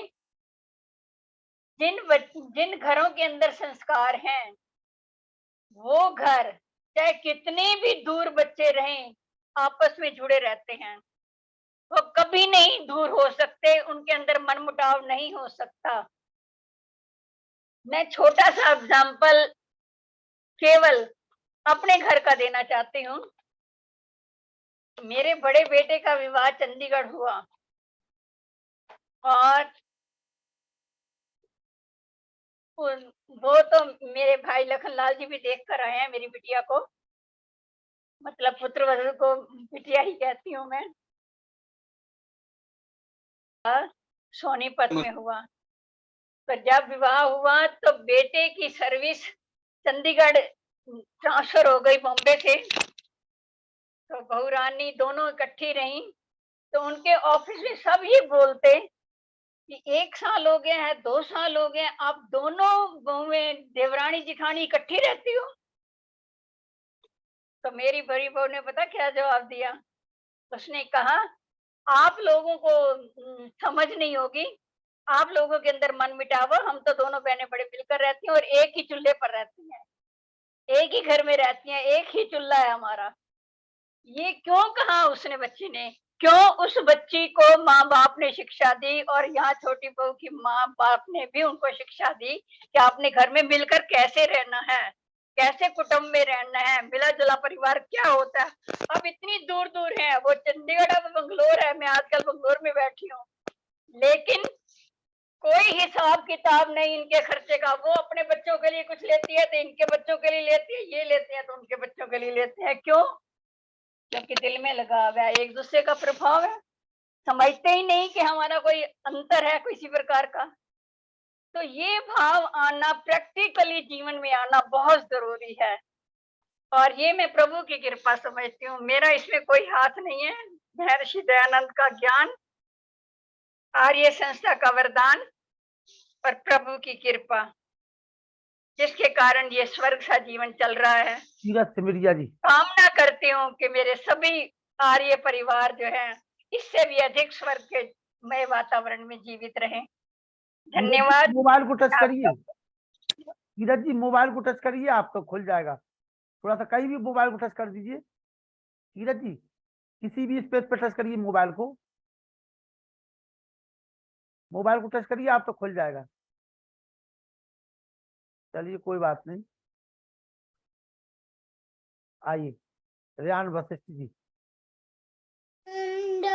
शांति अंतरिक्षगम, शांति पृथ्वी, शांति रात, शांति रौद्र दया, शांति वनस्पतय, शांति विश्व देव, शांति ब्रह्म, शांति सर्व, शांति शांति रेव, शांति श्यामा, शांति रेड, ओम शांति शांति शांति।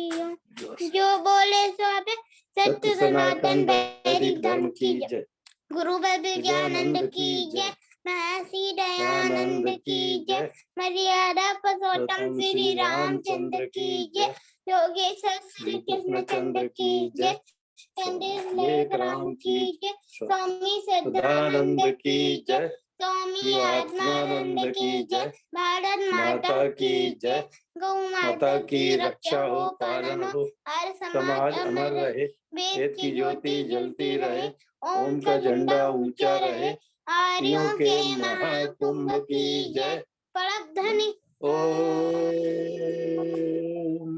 वैदिक अभिवादन सबको नमस्ते जी, ओम सर्वेभ्यो नमः। और आप देखिए हमारे रेहान वशिष्ठ 9:10 बज चुके हैं, इसके बावजूद भी जगते हैं और अनवरत रूप से हमारे रेहान वशिष्ठ जी जो है शांति पाठ करते हैं और बहुत सबसे अधिक तो रेहान वशिष्ठ की जय होनी चाहिए। मेरा बेटा बहुत प्यारा है, इतने अच्छे गुण इसके अंदर आ रहे हैं, ये देखना बहुत एक मतलब कि अनोखे व्यक्तित्व वाला बनेगा, देख लेना। शांति दाता है, शांति दाता। डॉक्टर साहब याद रखना बिल्कुल नमस्ते, याद रखना, हमें फिर याद करना। बिल्कुल, बहुत बहुत धन्यवाद आपके आशीर्वाद को। हमारा बहन डॉक्टर साहब, कांता जी हमारा का भी तो पीस मेकर कराओ है। किसी दिन। आपका भाई आशीर्वाद साहब ऐसे ही बना लखनलाल रहे। जी, है जी। भाई साहब लखनलाल जी, किसी दिन बहन कांता जी से भी तो करवाओ ना। बिल्कुल बिल्कुल कराएंगे, बिल्कुल कराएंगे। इनको समय दीजिए किस दिन जो अधिक, और इनको भी सुनवाओ। भाई साहब बड़ी विदुषी बहन है। पता है, मैं जानता हूँ। जी जी और नरूला जी भी जो है बहुत अच्छा बोलते हैं। नरूला जी को भी आज बहुत ये देर सब तक हम सुनते रहे, ये उनके सब सतह हमारे विचार। ये सब हमारे इमरजेंसी के लिए हैं। ये सब ऐसे विचार प्रवाह, धारा प्रवाह बोल रहे थे, और उनके अंतःकरण से वो आवाज आ रही थी। बहुत सुंदर बात उनकी लग रही थी। नरूला जी का बहुत बहुत धन्यवाद मेरी तरफ से, सादर आभार। और सभी साथियों के लिए भी सादर आभार, और आपका विशेष रूप से कि आप आर्य समाज के प्रति इतने समर्पित हैं और इतने अच्छे तरीके से कार्य कर रहे हैं। आप सभी का बहुत बहुत हृदय से आभार, नमस्कार।